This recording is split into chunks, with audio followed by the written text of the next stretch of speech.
করে দিই। আজকে হচ্ছে আমাদের জেরোর হচ্ছে থার্ড ক্লাস।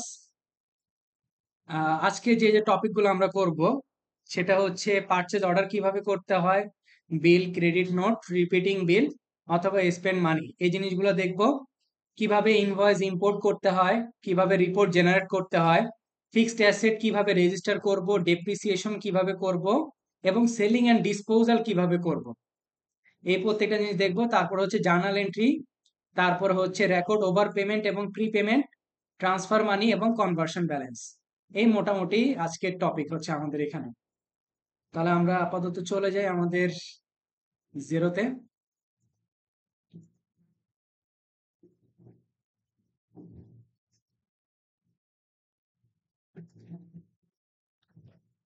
সবাই মাল্টি ফ্যাক্টর অথেন্টিকেশন অন করছেন? জিরোতে যে মাল্টি ফ্যাক্টর অথেন্টিকেশনের অপশনটা আসে, করে ফেলেন, তাহলে আপনার অ্যাকাউন্টের সিকিউরিটিটা ভালো থাকবে। হ্যাঁ, অ্যাকাউন্ট কি 30 দিন পরে কি কোথাও চলে যাবে নাকি? আপনি মাল্টি ফ্যাক্টর অথেন্টিকেশন অন করবেন হচ্ছে আপনার অ্যাকাউন্টের জন্য। কোম্পানি তো চলে যাবে, কোনো সমস্যা নেই, কোম্পানি চলে যাবে। কোম্পানি চলে গেলে কি আবার নতুন করে কি কোম্পানি ক্রিয়েট করা যাবে।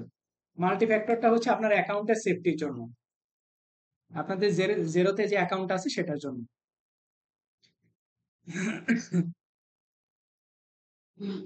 ওকে, তাহলে আমরা পারচেজ অর্ডার, বিল, ক্রেডিট নোট, রিপিটিং বিল এবং স্পেন্ড মানি দিয়ে আমরা ক্লাসটা স্টার্ট করি আমাদের।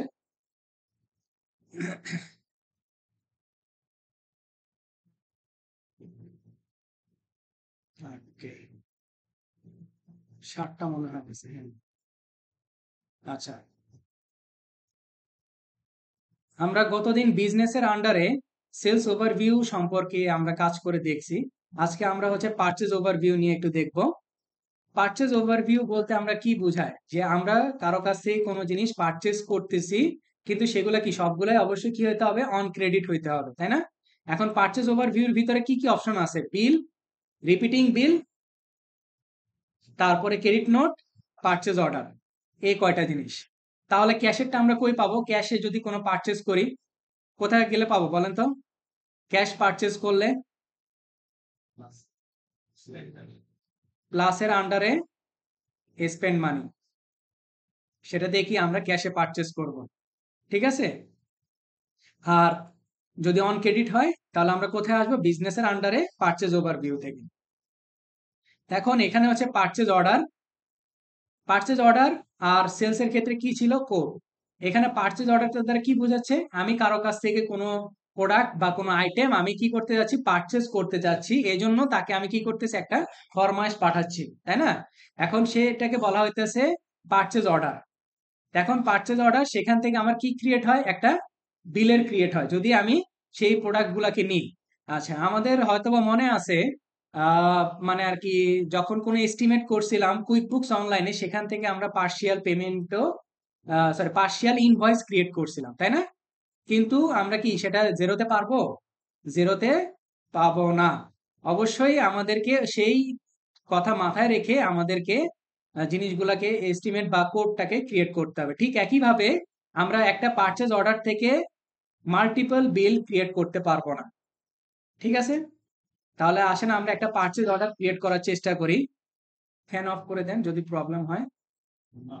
প্লাস নিউ এর আন্ডার পাশে ড্রপ ডাউন থেকে আমরা পারচেজ অর্ডারে চলে যাব। এখানে সেম ইন্টারফেসটা, তাই না, যেটা আমরা আগে দেখে আসছি।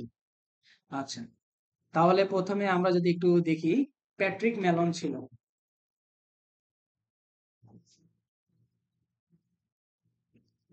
প্যাট্রিক মেলন, ডেটটা হচ্ছে 3 ফেব্রুয়ারি 2023। ফেব্রুয়ারি 23, 3 তারিখ। এক্সপায়ারি ডেট সেট করে দিই, 30 দিনের ছিল, 30 দিনে পারচেজ অর্ডার। এবার আইটেম এইচ পি এডিট, ওকে, কপি করে নিয়ে আসতে হবে।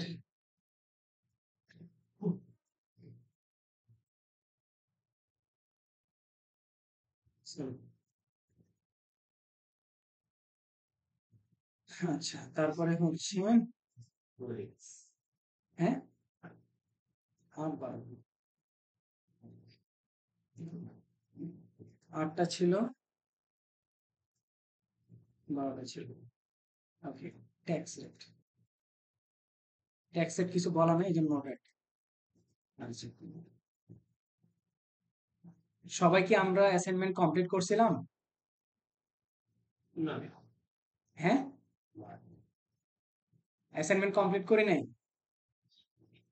আচ্ছা, যাই হোক, আচ্ছা ঠিক আছে, সমস্যা নেই। আর অ্যাসাইনমেন্ট কমপ্লিট করেন নাই তাহলে তো সমস্যা অ্যারাইজ না হওয়ারই কথা।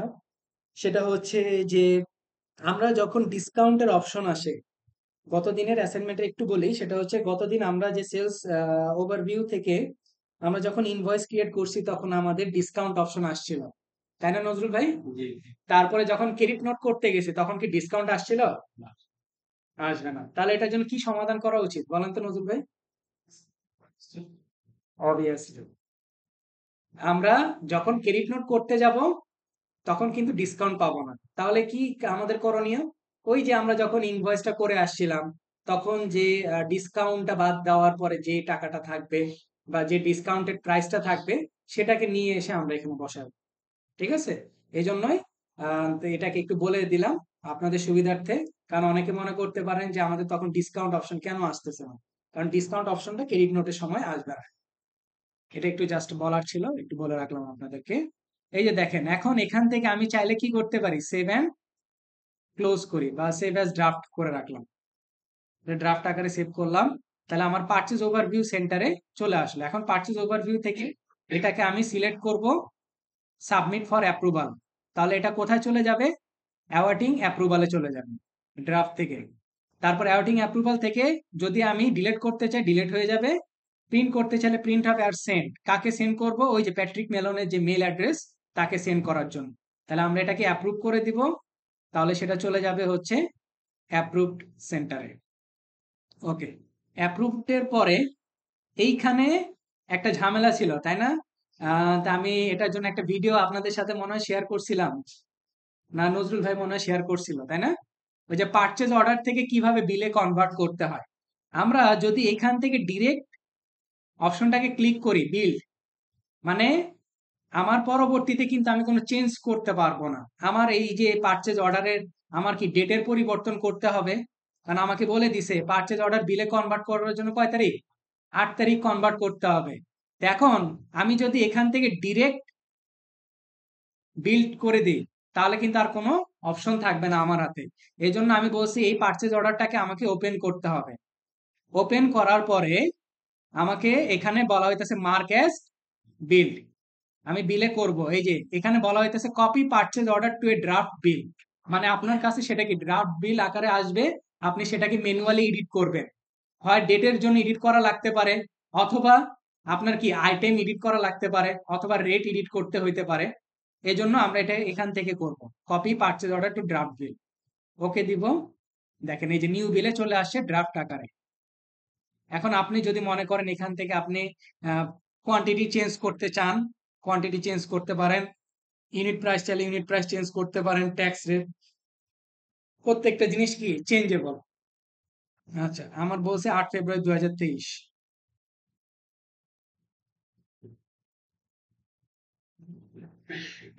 আচ্ছা, আর ডিউ ডেট হচ্ছে 30 দিন।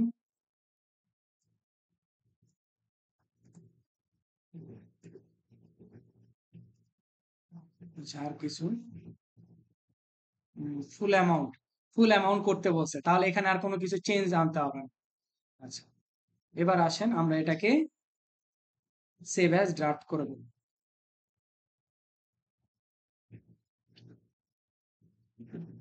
তাহলে এটা আমার চলে আসছে কি বিল সেন্টারে, কোথায়? ড্রাফট আকারে। ক্লিক করে সাবমিট ফর অ্যাপ্রুভালে দিব। অবশ্যই এই সাবমিট ফর অ্যাপ্রুভাল ততক্ষণ পর্যন্ত হবে না যদি না আপনি ডিউ ডেট দিয়ে আসেন। এই যে ডিউ ডেট যদি আপনার মিসিং থাকে তাহলে কিন্তু অ্যাপ্রুভ হবে না, 1000 বার চেষ্টা করলেও আপনার হবে না। ঠিক আছে? এই জন্য ডিউ ডেটটা দিতে হবে, ম্যান্ডেটরি জেরোর ক্ষেত্রে। সাবমিট ফর অ্যাপ্রুভালে যাব, সেটা চলে যাবে হচ্ছে অ্যাওয়ার্ডিং অ্যাপ্রুভাল। সেখান থেকে ক্লিক করে অ্যাপ্রুভ করে দিতে পারি। সেটা চলে যাবে হচ্ছে আমার অ্যাওয়ার্ডিং পেমেন্টে। অ্যাওয়ার্ডিং পেমেন্ট থেকে আমি এটাকে ওপেন করব।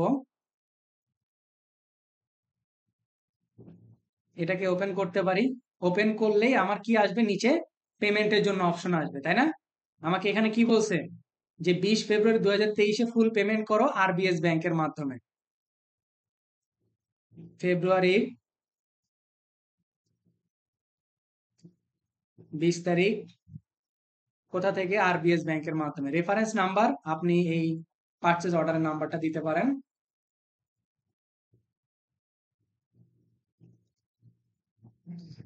এটা রেফারেন্স দিলে আপনার জন্য পরে ক্যাটাগরাইজেশন করতে সুবিধা হবে। অ্যাড পেমেন্টে চলে যাব। যাওয়ার পর এটা চলে যাবে হচ্ছে আমার পেইড অপশনে।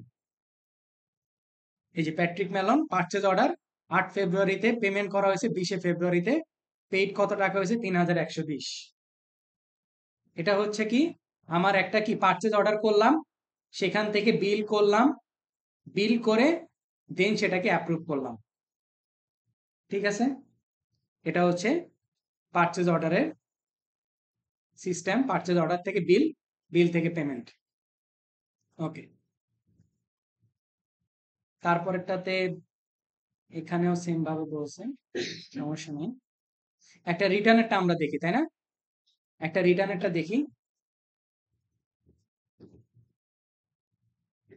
অ্যামান্ডা সুতন,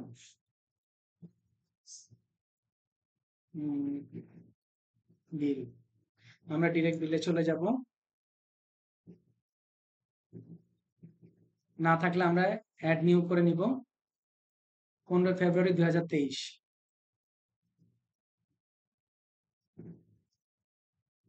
15 ফেব্রুয়ারি 2023 ডিউ ডেট হচ্ছে 30 দিনের।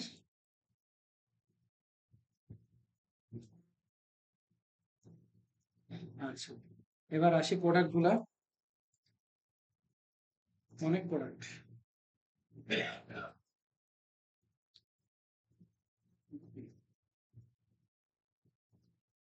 12টা।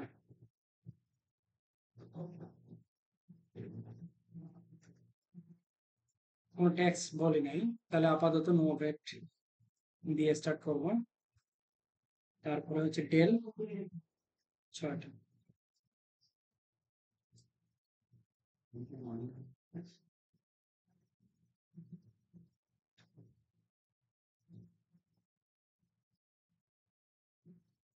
6টা, নো ভ্যাট।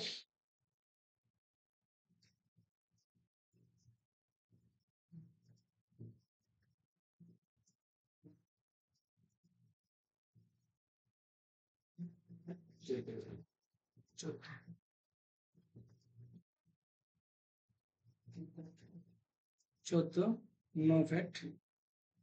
তারপরে হচ্ছে ডাব্লিউএইচ।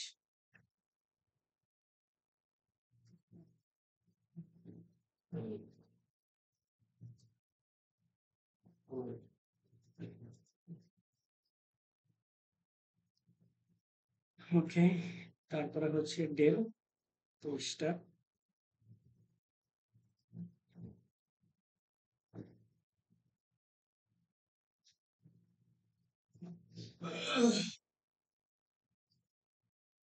অ্যাড নিউ লাইন করে নিব। অ্যাডাপ্টার 12টা।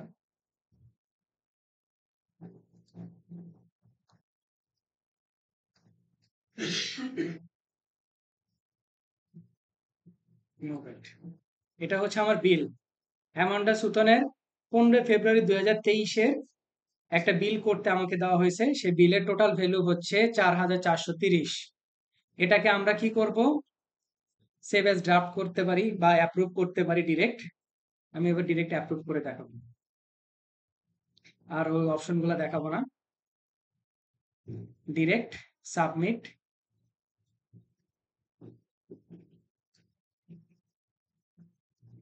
অ্যাপ্রুভ। ওকে, চলে যাবে হচ্ছে আমার অ্যাওয়ার্ডিং পেমেন্টে।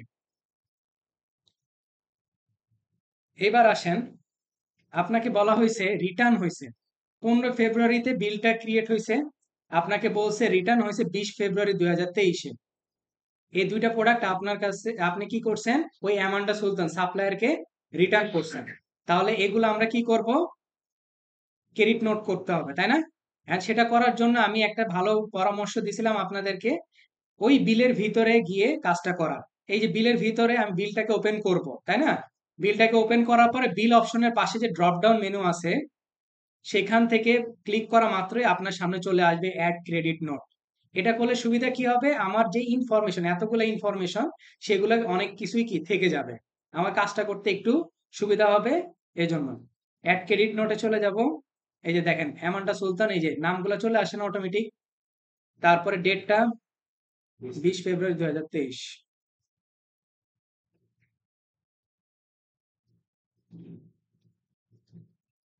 20 ফেব্রুয়ারি 2023।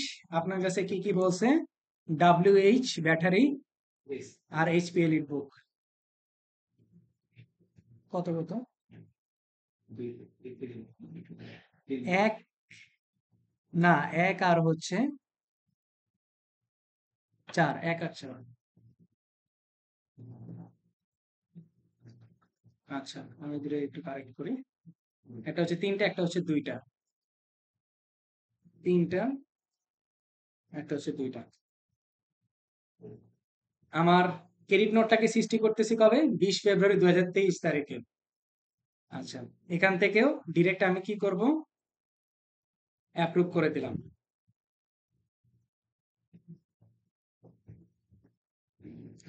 এই যে টোটাল আপনার ক্রেডিট নোটের ভ্যালু কত ছিল, 684, তাই না?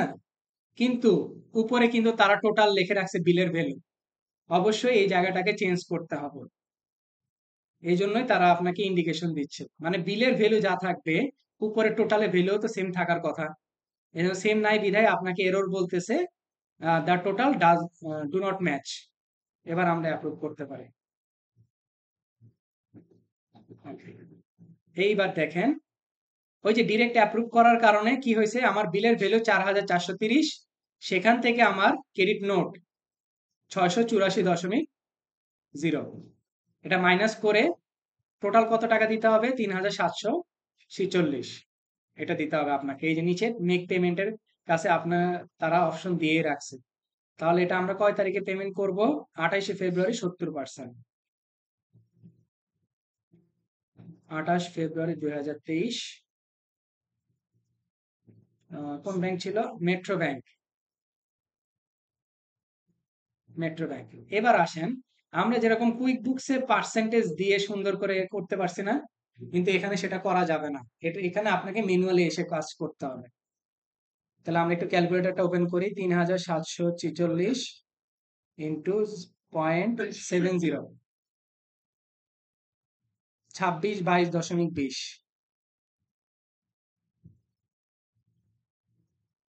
2622.20 আপনাকে ম্যানুয়ালি জিনিসটা বসাইতে হবে। আচ্ছা, আমি অ্যাড পেমেন্টে করে দিই।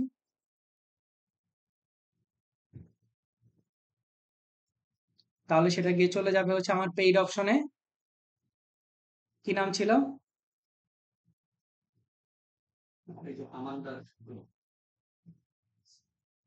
এই যে আমান্ডা সুতন।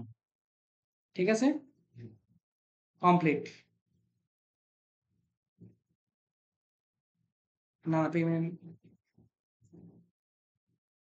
পেমেন্ট হয় নাই।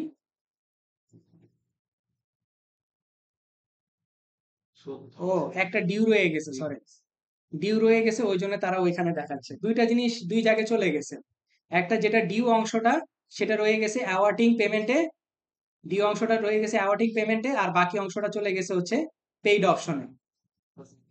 হ্যাঁ, এই এই দুইটা এই দুই ভাবে চলে গেছে।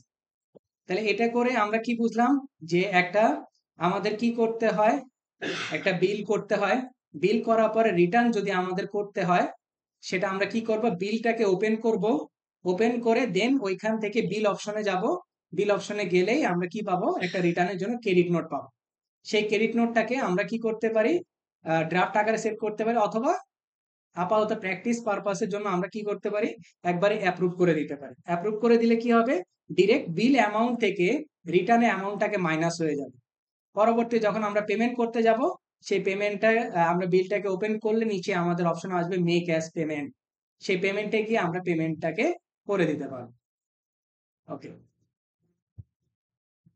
আচ্ছা পরে আরেকটা দেখাইছি, সেটা হচ্ছে কি একটা বিল, তারপরে হচ্ছে পেমেন্ট, তারপরে হচ্ছে কি রিটার্ন। আমরা এটা মোটামুটি এটার মানে অ্যাকাউন্টিং সিস্টেমটা আমরা জানি, কারণ আমরা কুইক বুকসে সেম জিনিসটা করে আসছি। সাপ্লায়ারের ক্ষেত্রে কোনো বিল যদি হয়, তাহলে বিলটা করা হইলো, তারপরে যদি পেমেন্ট দেওয়া হয় তাহলে সেই অ্যাকাউন্টিং প্রসেসটা কমপ্লিট। কিন্তু এর পরবর্তীতে কি হয়, আরেকটা রিটার্নও হইতে পারে। এখন রিটার্নের সিস্টেমটা কি, রিটার্নটা যদি হয় রিটার্নটা থেকে যাবে, পরবর্তীতে যদি কোনো কারণে ইনভয়েস হয়, সরি পরবর্তী কোনো কারণে যদি বিল হয়, সেই বিলে গিয়ে আমরা সেই জিনিসটাকে অ্যাডজাস্ট করব, সেটাকে বলা হয় কি after payment return. After payment return মানে পেমেন্ট হওয়ার পরে যদি কোনো রিটার্ন হয়, রিটার্নটা থেকে যাবে, পরবর্তীতে কোনো বিল যদি হয় ওই সাপ্লায়ারের সাথে, যে কোনো প্রোডাক্টের হইতে পারে, যে কোনো আইটেমের জন্য হইতে পারে, দেন আমরা সেখানে গিয়ে অ্যাপ্লাই করতে পারি। ঠিক আছে, আসেন আমরা এটা একটু দেখি। আমরা পারচেজ ওভারভিউতে চলে যাই। প্লাস নিউর আন্ডারে একটা বিল করব।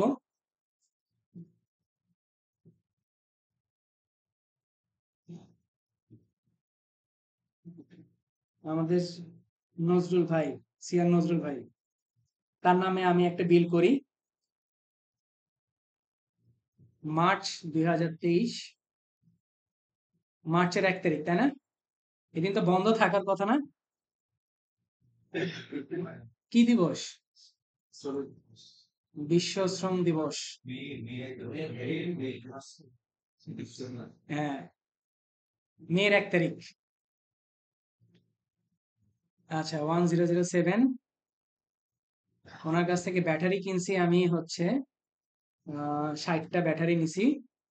প্রত্যেকটার প্রাইস হচ্ছে উনি আমার কাছ থেকে রাখছে, পরিচিত হওয়া সত্ত্বেও উনি আমার কাছ থেকে কম রাখে নাই।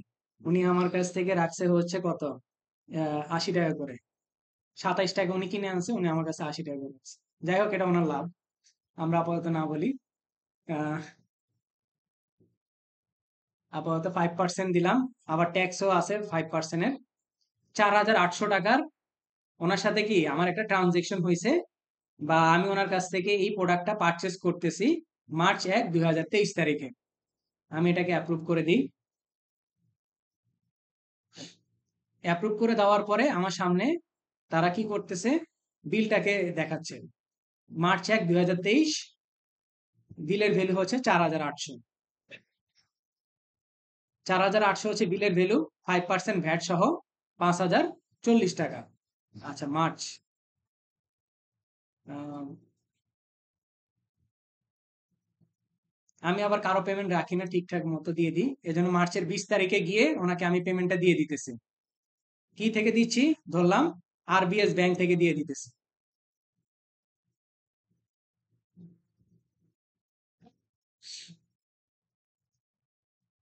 তাহলে পেইড অপশনে চলে যাবে, এই যে নজরুল ভাইকে দিয়ে দিছি $5,040। ঠিক আছে, এখন আমি এটাকে একটু ওপেন করব। পেমেন্ট করা হয়েছে কবে, 20 তারিখ, তাই না? পেমেন্ট করা হয়েছে 20 তারিখ। এখন 20 তারিখের পরে গিয়ে আমি দেখলাম যে আমার, তার কাছ থেকে নিয়েছি আমি 60টা, 5টায় উনি আমাকে ডিফেক্টিভ আইটেম দিছে। 5টা কি ডিফেক্টিভ আইটেম দিছে। তো এখন অ্যাকাউন্টিং তো প্রসেস শেষ হয়ে গেছে, এখন নতুন করে আমাকে কি করতে হবে, একটা ক্রেডিট নোট করতে হবে।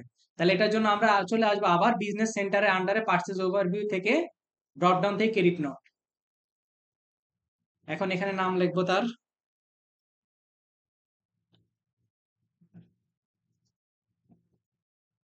আচ্ছা ধরলাম এপ্রিলের 10 তারিখে গিয়ে 1007, 5টা তাকে ফেরত দিতেছি। ট্যাক্স রেট কত ধরছিলাম, 5%। আচ্ছা 5% ধরেই দিই আপাতত, ট্যাক্স রেটটা সেম হওয়া ম্যান্ডেটরি না। ওকে, সেভ অ্যাজ ড্রাফট। হুম, চেঞ্জ করে নে, তাহলে কেমনে নিল?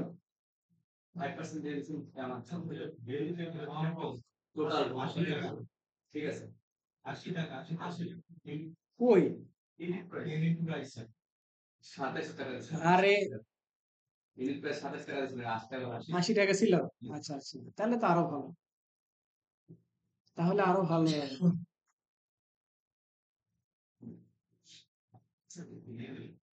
নিয়ে নিছে না?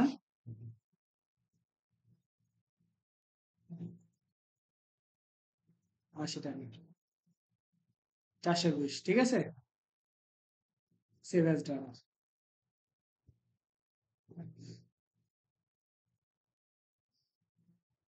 এই যে এটা কোথায় দেখেছে? ড্রাফট সেন্টারে। এখন এটাকে যদি আমি সাবমিট ফর অ্যাপ্রুভালে দিই, সেটা চলে যাবে অ্যাওয়ার্টিং অ্যাপ্রুভালে যথারীতি। যায় না কেন? ডিউ ডেট দিনে দেখছেন, ডিউ ডেট না দিলে নিবে না।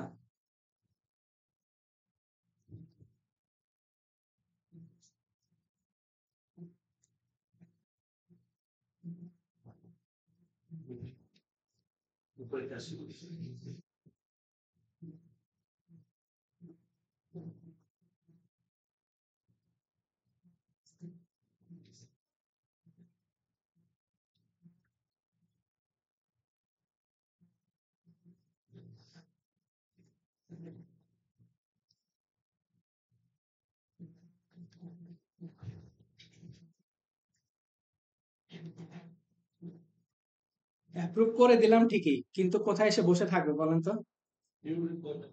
অ্যাওয়ার্টিং পেমেন্টে গিয়ে বসে থাকবে সে। পরবর্তীতে যদি তার সাথে এখন আবার ইনভয়েস করতে যাই, সরি বিল করতে যাই, তখন যে এই জিনিসটা আমাকে সেই ইন্ডিকেশন দিবে। কয় তারিখে হয়েছে? 10 তারিখ, ঠিক আছে। আসেন আবার তার সাথে আবার একটা ট্রানজেকশন ক্রিয়েট করি। শর্ত কি? ওই সাপ্লায়ারই হইতে হবে, অন্য সাপ্লায়ারের সাথে আবার অ্যাডজাস্ট করতে পারবেন না, এটা মাথায় জানা থাকে।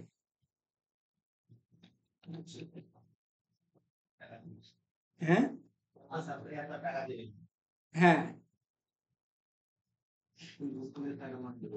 ধরেন ওনার সাথে আমার ব্যবসার সম্পর্ক ভালো না, উনি আমার কাছ থেকে দাম বেশি রাখছে, এই জন্য মাঝে দিয়ে অনেকদিন ওনার কাছে জিনিসপত্র না বন্ধ করে দিচ্ছে। পরে নভেম্বরে চিন্তা করলাম থাক, নিজের মানুষই তো, তাহলে তার কাছ থেকে নভেম্বরে গিয়ে একটা প্রোডাক্ট নিই।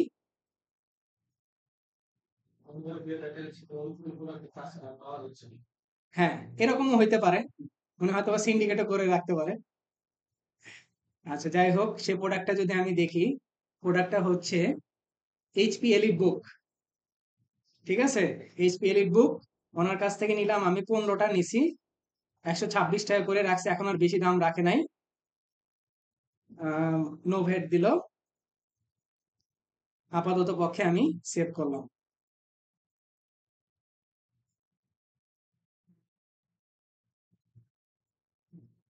সেটা ড্রাফট আকারে হয়ে আছে, এখন সাবমিট ফর অ্যাপ্রুভালে দিব, অ্যাওয়েটিং অ্যাপ্রুভাল, সেখান থেকে দিব হচ্ছে অ্যাপ্রুভে। এবার কাঙ্ক্ষিত সেই ইনভয়েসটা, এই যে 1809, এটাকে এবার ওপেন করি। ওপেন করার পরে দেখেন এইখানে বিলের নিচে তারা একটা সুন্দর করে বলে দিতেছে, Nazrul has 420 in outstanding credit, credit this bill. দেখছেন হাইপার লিঙ্ক হয়ে আছে না? আপনাকে বলতেছে ওনার একটা ক্রেডিট ছিল, সেই ক্রেডিটটা কি এই বিলের সাথে কন্টিনিউ করবেন? যদি করেন তাহলে এখানে ক্লিক করতে হবে, অবশ্যই আমি কি যাচ্ছি কন্টিনিউ করার জন্য, তাহলে ক্রেডিট দিস বিল। এই যে দেখেন ক্রেডিট দিস বিল দেওয়ার পরে আমাকে এরকম অপশন আসছে। এমনও হইতে পারে যে $420 ক্রেডিট, সেটা আমি 420 দিলাম না, 400 দিতে পারি, কিছুটা রেখে দিতে পারি না, তাই না? এরকমও হইতে পারে। আচ্ছা আমি আপাতত পক্ষে সম্পূর্ণটাই দিয়ে কাজ করব।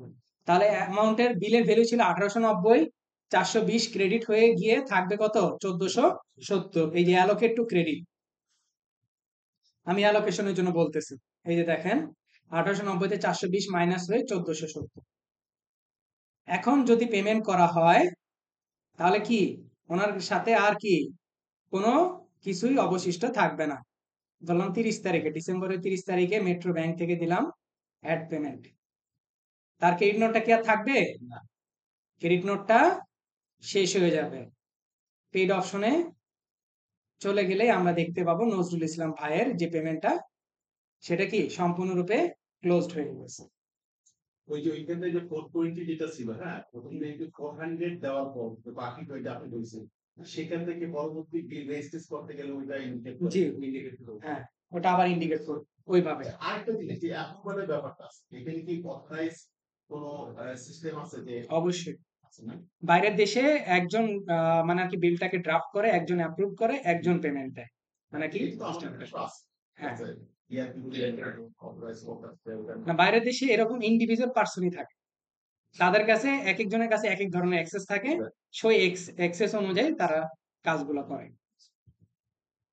ওকে, তাহলে আপনারা বাকিটুকু করবেন। আর লাস্টে স্পেন্ড মানি ভাই, এই যে দেখেন স্পেন্ড মানি, স্পেন্ড মানি কই থেকে করবেন? এই যে প্লাস নিউর আন্ডারে এই যে স্পেন্ড মানিতে চলে যাবেন। স্পেন্ড মানিতে যাওয়ার পরে কোন ব্যাংক বলছি? আরবিএস ব্যাংক না? প্লাস নিউতে যা, নেট স্লো হয়ে গেছে তোমার।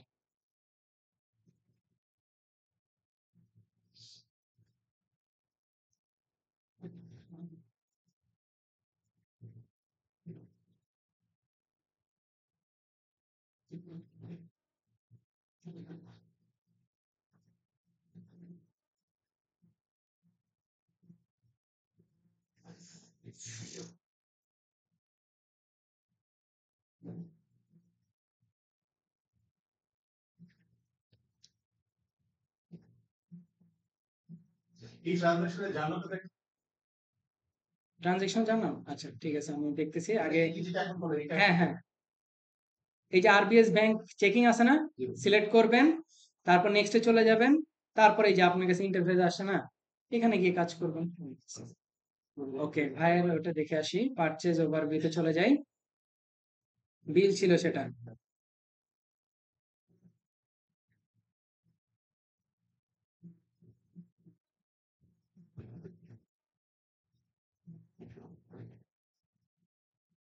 হুম,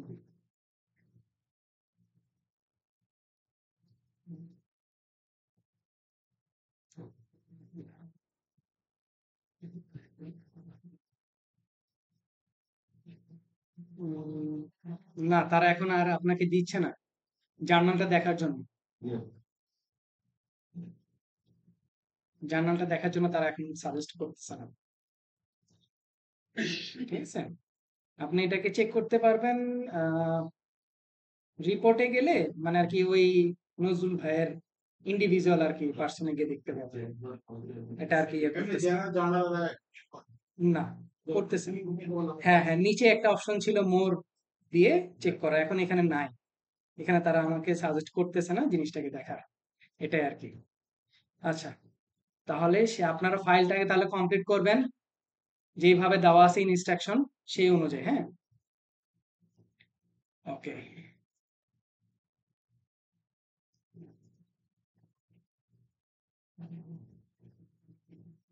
ইনভয়েস ইম্পোর্ট, আচ্ছা, ইম্পোর্ট তো আমরা অনেক করছি তাই না? এই পর্যন্ত অনেক কিছু ইম্পোর্ট করে আসছি না?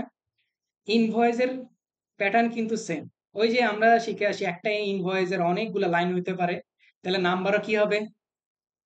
যে কয়টা লাইন হবে সেই কয়টাই কি সিমিলার নাম্বার হবে, ডেটও সিমিলার হবে, ডিউ ডেটও সিমিলার হবে, তাই তো? জিনিসটা এটা না, যে একটা আপনার ইনভয়েস ধরে নিলাম 1001, এটাতে আপনার প্রোডাক্ট হচ্ছে 3টা প্রোডাক্ট, তাহলে ডেট কয়টা হওয়ার কথা? 3টা একই সিমিলার ডেট হওয়ার কথা, তাই না?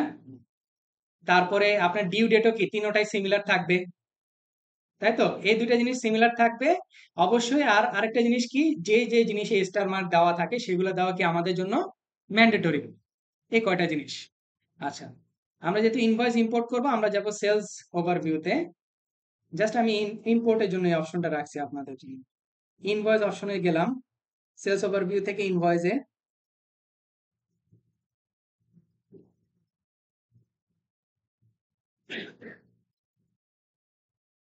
ইনভয়েস সেন্টারে যাব, সেখান থেকে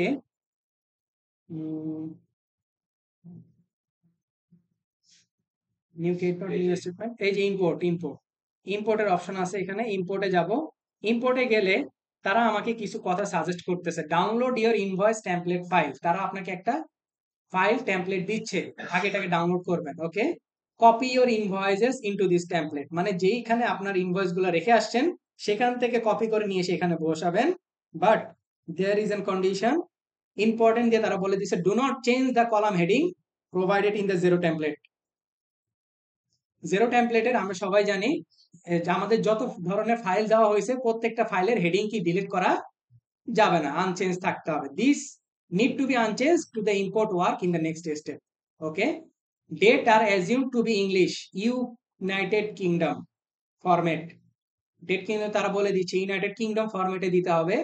ফর এক্সাম্পল 25/12/2024, মানে আগে কি ডেট, তারপরে মান্থ, তারপরে ইয়ার, অথবা আপনি এভাবে লিখতে পারেন 25শে ডিসেম্বর 2024। দুইটার যে কোনো ফরম্যাটে আপনাকে পুরোটাকে কমপ্লিট করতে হবে, মিক্স করা যাবে না। 3 নম্বর স্টেপ বলছে import the updated template file, এই ফাইলটাকে ডাউনলোড করার জন্য, মানে আর কি এখানে ইম্পোর্ট করার জন্য বলতেছে।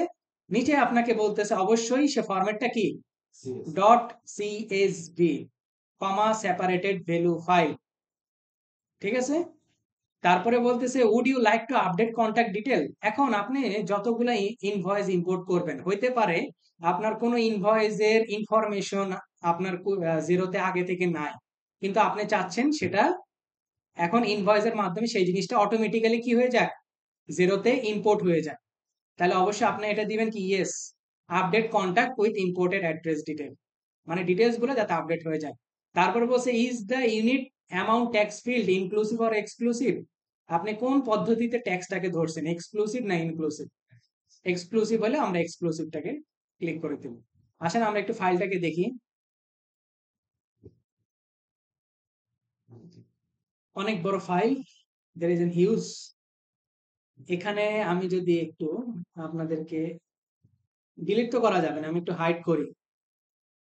হাইডের অপশন আছে না, হ্যাঁ, হাইড করলাম, এটাকে একটু হাইড করে রাখলাম, টোটাল হাইড করে রাখলাম, ডিসকাউন্টটাও হাইড করে রাখি।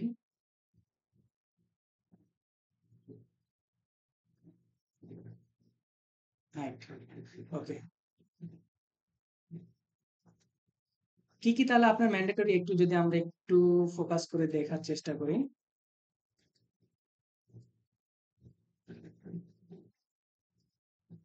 কন্টাক্ট নেম, মানে আপনার ইনভয়েস যাদের সাথে করবেন কাস্টমারদের নাম, ইনভয়েসের নাম্বার, ইনভয়েসের date, due date, description, quantity, unit amount, account code.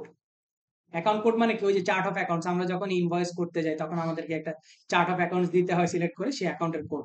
তারপর কি টাইপের ট্যাক্স, কোন কোন টাইপের ট্যাক্স সেটা আপনাকে এখানে বলে দিতে হবে। এই কয়টা আইটেম, 1 2 3 4 5 6 7 8 9, এই 9টা ফিল্ড আপনাকে ফিল আপ করতে হবে।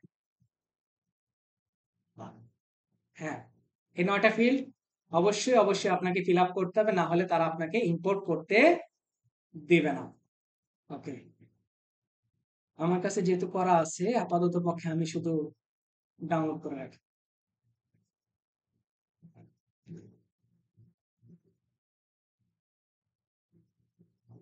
স্ক্যানিং ভাইরাস,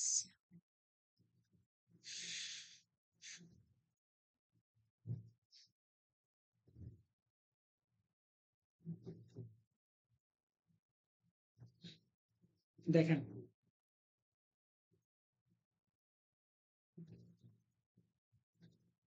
মোটামুটি আমি যেগুলো আমার দেওয়ার, item code, description, quantity, unit amount, কত পার্সেন্ট ডিসকাউন্ট, অ্যাকাউন্টের code, chart of accounts, account type, tax amount, সবগুলো আমি দিয়ে দিছি। এখানে ভালো করে দেখেন, আমি ইনভয়েস দুটা লাইন না, ইনভয়েসের নাম্বার কি সেম রাখছি না, ইনভয়েসের ডেট সেম রাখছি, ডিউ ডেট সেম রাখছি, কারণ কি ওই ব্যক্তি সেম। এই যে দেখেন সাপ্লায়ারের নাম কি সেম আছে না? দেখেন স্টিফেনের ক্ষেত্রে আমি ৩টা দিয়ে বুঝাইছি। তারপরে হচ্ছে মিস্টার জেরি ২টা। তারপর সিট ই হোয়াইট ২টা। তারপরে হইতেছে জন। হ্যাঁ,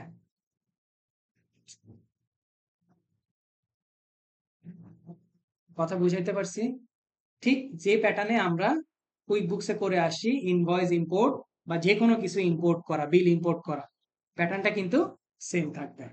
ওকে, আপাতত পক্ষে আমাদের আপলোড করা পালা। ব্রাউজ করব।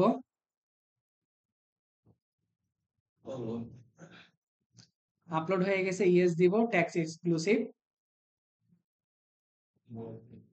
5 draft invoice will be imported. ঠিক আছে? হ্যাঁ, 5টা ইনভয়েস আপনার কি ড্রাফট আকারে হয়ে আছে। ঠিক আছে? এটা বাদে মাসুদ আজম এটা আরেকটা করছে। এই যে এখানে ইনভয়েস গুলো হয়ে আছে। এখন আপনি কি করবেন? সেগুলাকে ধরে অ্যাপ্রুভ করে দিতে পারেন, সাবমিট ফর অ্যাপ্রুভাল, মানে এরপরের প্রসেস কিন্তু সেম। ঠিক আছে?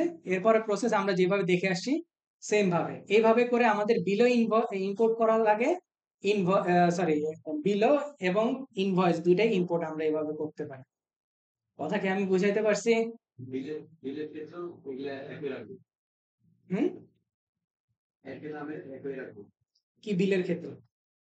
আমি বললাম যে বিলের প্যাটার্নটাও সেম, মানে সেম প্যাটার্নে আমরা কি করতে পারি, বিলটাকেও ইম্পোর্ট করতে পারি, সেটা বললাম।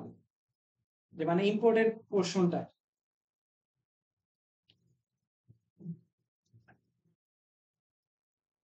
সিওলে যায়।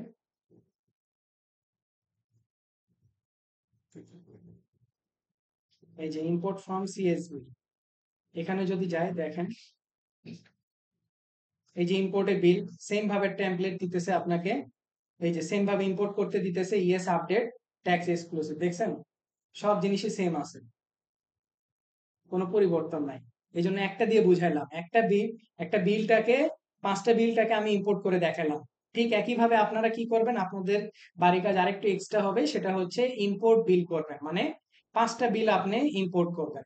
5টা বা 6টা যে কয়টা পারেন, চেষ্টা করবেন যে একটা বিলে ধরেন একটা লাইন থাকলো, পরের আরেকটা বিলে 2টা লাইন থাকলো, পরেরটাতে 3টা, পরেরটাতে 4টা, এরকম মাল্টিপল দিয়ে আপনি নিজে প্র্যাকটিস করবেন, তাহলে বোঝা যাবে যে আপনার জিনিসটা কি ঠিকঠাক মতো ইম্পোর্ট হচ্ছে কিনা।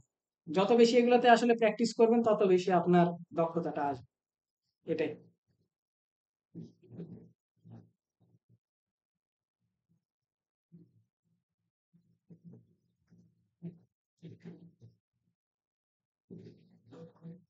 ওকে,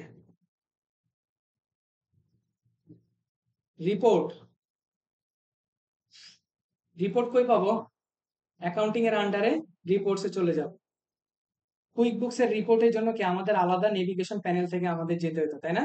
নেভিগেশন প্যানেল থেকে রিপোর্ট অপশন ছিল, সেখান থেকে আমরা সরাসরি যেতে পারতাম। আর জিরোতে সেটা কোথায় খুঁজে পাবো? অ্যাকাউন্টিং এর আন্ডারে। অ্যাকাউন্টিং এর আন্ডারে আমরা অনেক ধরনের রিপোর্ট খুঁজে পাবো। আমরা যদি একটা রিপোর্ট দেখার চেষ্টা করি যে এতক্ষণ পর্যন্ত আমাদের কি কি কাজ হয়েছে, সেটা আমরা একটা প্রফিট অ্যান্ড লস দেখতে চাই, তাহলে আসেন আমরা প্রফিট অ্যান্ড লসে ক্লিক করব।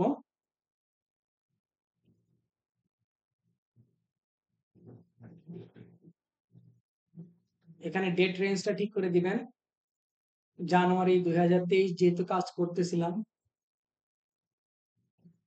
1 তারিখ থেকে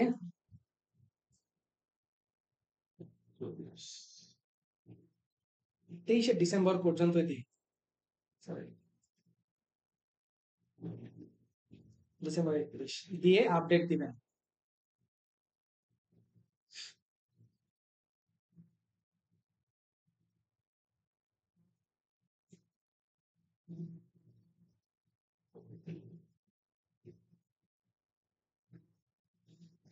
প্রতিষ্ঠান মনে হয় তাহলে ভালো বিজনেস করছে আমরা, তাই না? 3063.08 জিবিপি আমাদের লাভ হয়েছে। ঠিক আছে? ঠিক একইভাবে ওই যে কুইক বুকস এর মতো আমরা যদি প্রত্যেকটাতে কি করি, ক্লিক করি, তাহলে দেখেন প্রত্যেকটাতে ক্লিক করলে আপনি কি করতে পারবেন, আপনি ওই সেন্টারে কি কি কাজ হচ্ছে, যেমন সেলস 7920 জিবিপি, আমি যদি এখানে ক্লিক করি তাহলে সে আমাকে কোথায় নিয়ে যায় আমরা একটু দেখি। অ্যাকাউন্ট ট্রানজেকশনে নিয়ে যাচ্ছে। অ্যাকাউন্টটা কি? সেলস। এটাতে করে জানুয়ারি 1 তারিখ ডিসেম্বর 31 তারিখ পর্যন্ত দেখেন আপনি কি কি করছেন, সোর্স গুলা কি, তার ডেসক্রিপশন, তার রেফারেন্স নাম্বার, তার ডেবিট, তার ক্রেডিট, তার running balance, gross amount, VAT amount, সবকিছু আপনার সামনে শেষ করতেছে। ঠিক আছে? মানে এটা দ্বারা কি করা হয়, এটা দ্বারা যারা মানে আর কি অ্যাকাউন্ট অডিট করে তাদের জন্য এই জিনিসটা কাজে লাগে, যে একেবারে আমরা ওই অ্যাকাউন্টস এর হিস্ট্রিতে গিয়ে প্রত্যেকটা জিনিস আমরা দেখতে চাই।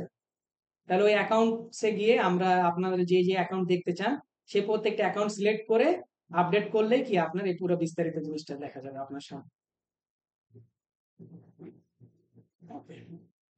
ডেপ্রিসিয়েশন এক্সপেন্স, আচ্ছা অপারেটিং প্রফিট, বিফোর ট্রানজাকশন, আচ্ছা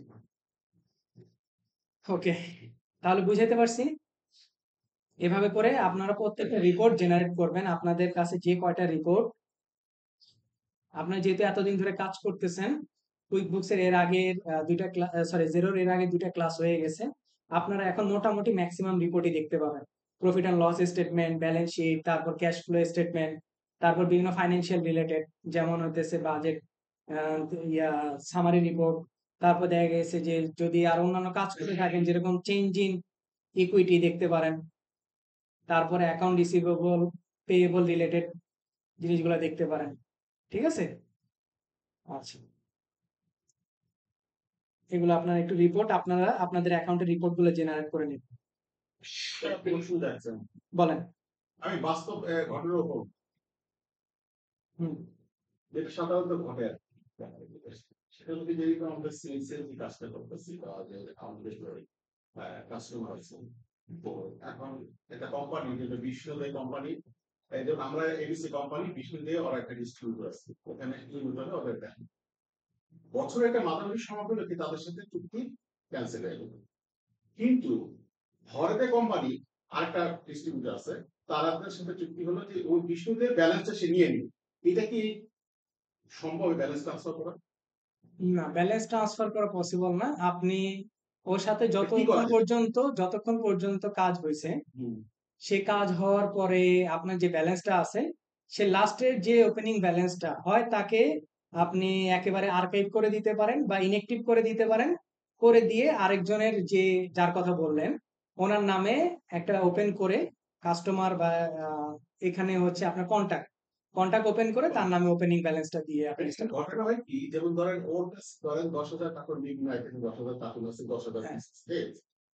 গুডস আছে, ব্যালেন্সটা বড় কথা কিন্তু গুডস আছে। এখন সেই কথা শুধু মার্কেট থেকে আর আপনার ওয়ার বেশি হয় ভ্যাট ট্যাক্সের জন্য আমরা বাংলাদেশের ওগুলো ফেরত আনি, কারণ ফেরত আনতে গেলে ওখানে ভ্যাট ট্যাক্স আলাদা একটা ব্যাপার আছে, হ্যাঁ, ব্যাপার সবার আছে। তো এখন কথা হলো ওইখান থেকে হিট টু হিট ওইখান থেকে ওই ট্রান্সফার চলে যায়। এই দায়িত্বগুলো যে সেলস পার্সোনাল তারা দায়িত্ব নেয় চলে যায়। কিন্তু বাট এটা যে তখন আমাদের এখানে লেজারে অ্যাডজাস্ট করে নেই যে আমাদের সবকিছু গুডসটা এখন তার কাছে নেই, গুডসটা আছে তাদের অডিটারটা ধরো গুডসটা তার কাছে, এখন এই ব্যালেন্সটা আছে তার কাছে আছে, তার কাছে আমরা ক্লেম করতে পারি না, আমরা তাকে সবাই করে যে নেক্সট যারা রয়েছে। নেক্সট যে আছে। হ্যাঁ, এই এটার জন্য ঘটনাগুলো আমাদের এখানে প্রচুর ঘটে। এটার জন্য আপনি আপনার অ্যাজ এ বুক কিপার হিসেবে কাজ হচ্ছে তার নামে, মানে নতুন যে আসতেছে তার নামে একটা কনভার্সন ব্যালেন্স দেওয়া, মানে ওপেনিং ব্যালেন্স দিয়ে স্টার্ট করা। ওপেনিং ব্যালেন্স দিয়ে স্টার্ট করে আর আগের যে ব্যক্তি আছে ওই পর্যন্ত তার নামে একটা ক্লোজিং, মানে আর কি ইয়ে দেওয়া, মানে আর কি ক্লোজ যে ব্যালেন্সটা হবে। হ্যাঁ, এরকম আপনি আর কি ক্লোজিং এন্ট্রি দিয়ে ও তাকে ক্লোজ করে দেন। একবারে সে ক্লোজ হয়ে গেল, দেন আপনার যে পেমেন্টটা থাকে বা যে লাইবিলিটিটা থাকে সেটাকে ওই যে যে নতুন ব্যক্তি আসতেছে তার নামে কনভার্সন ব্যালেন্স দিয়ে নতুন করে সে স্টার্ট। আরেকটা মানে সমস্যা আছে, সেটা হলো কি যে ফান্ডটাও কিন্তু ওটার যে ভ্যালুটা ওই স্টক ভ্যালুটা কিন্তু পে করে দেয় তাকে, যে সেকেন্ড পার্টি আছে ফান্ডটা কিন্তু পে করে দেয়। যা ওখান থেকে তারা একটা পেমেন্ট অ্যাডভাইস, এটা একটা সমস্যা।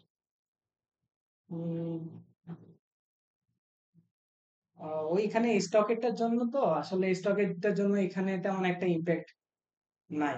যেমন এখানে আপনার যে রিটার্ন গুলো আসছে, রিটার্নের যে স্টকের কিন্তু একটা আপনার কোয়ান্টিটি যে একটা কিন্তু পরিবর্তন অবশ্যই আসে, সেটা কিন্তু মেমোরান্ডাম বুক ভ্যালু বা এগুলো কিন্তু আমরা করতে করে নিই যে এটা রিটার্ন হচ্ছে রিটার্ন, এটা এই যেমন ধরেন একটা যে রিটার্ন আছে এটা একটা মানে প্রবলেম ক্রিয়েট করে প্র্যাকটিক্যাল, কারণ যে কোনো রিটার্নই কিন্তু আমাদের বাংলাদেশে আরো বেশি প্রবলেম, ট্যাক্সের যে হারগুলো আছে, ট্যাক্স ভ্যাটের জন্য খুব কঠিন অবস্থা। কারণ আমরা যে ভ্যাট কি, ভ্যাট হলে ফ্যাক্টরি হইলি বা এক্স ওয়াই তৈরি করে কি আমরা ভ্যাট ইম্পোজ করি, ঠিক আছে?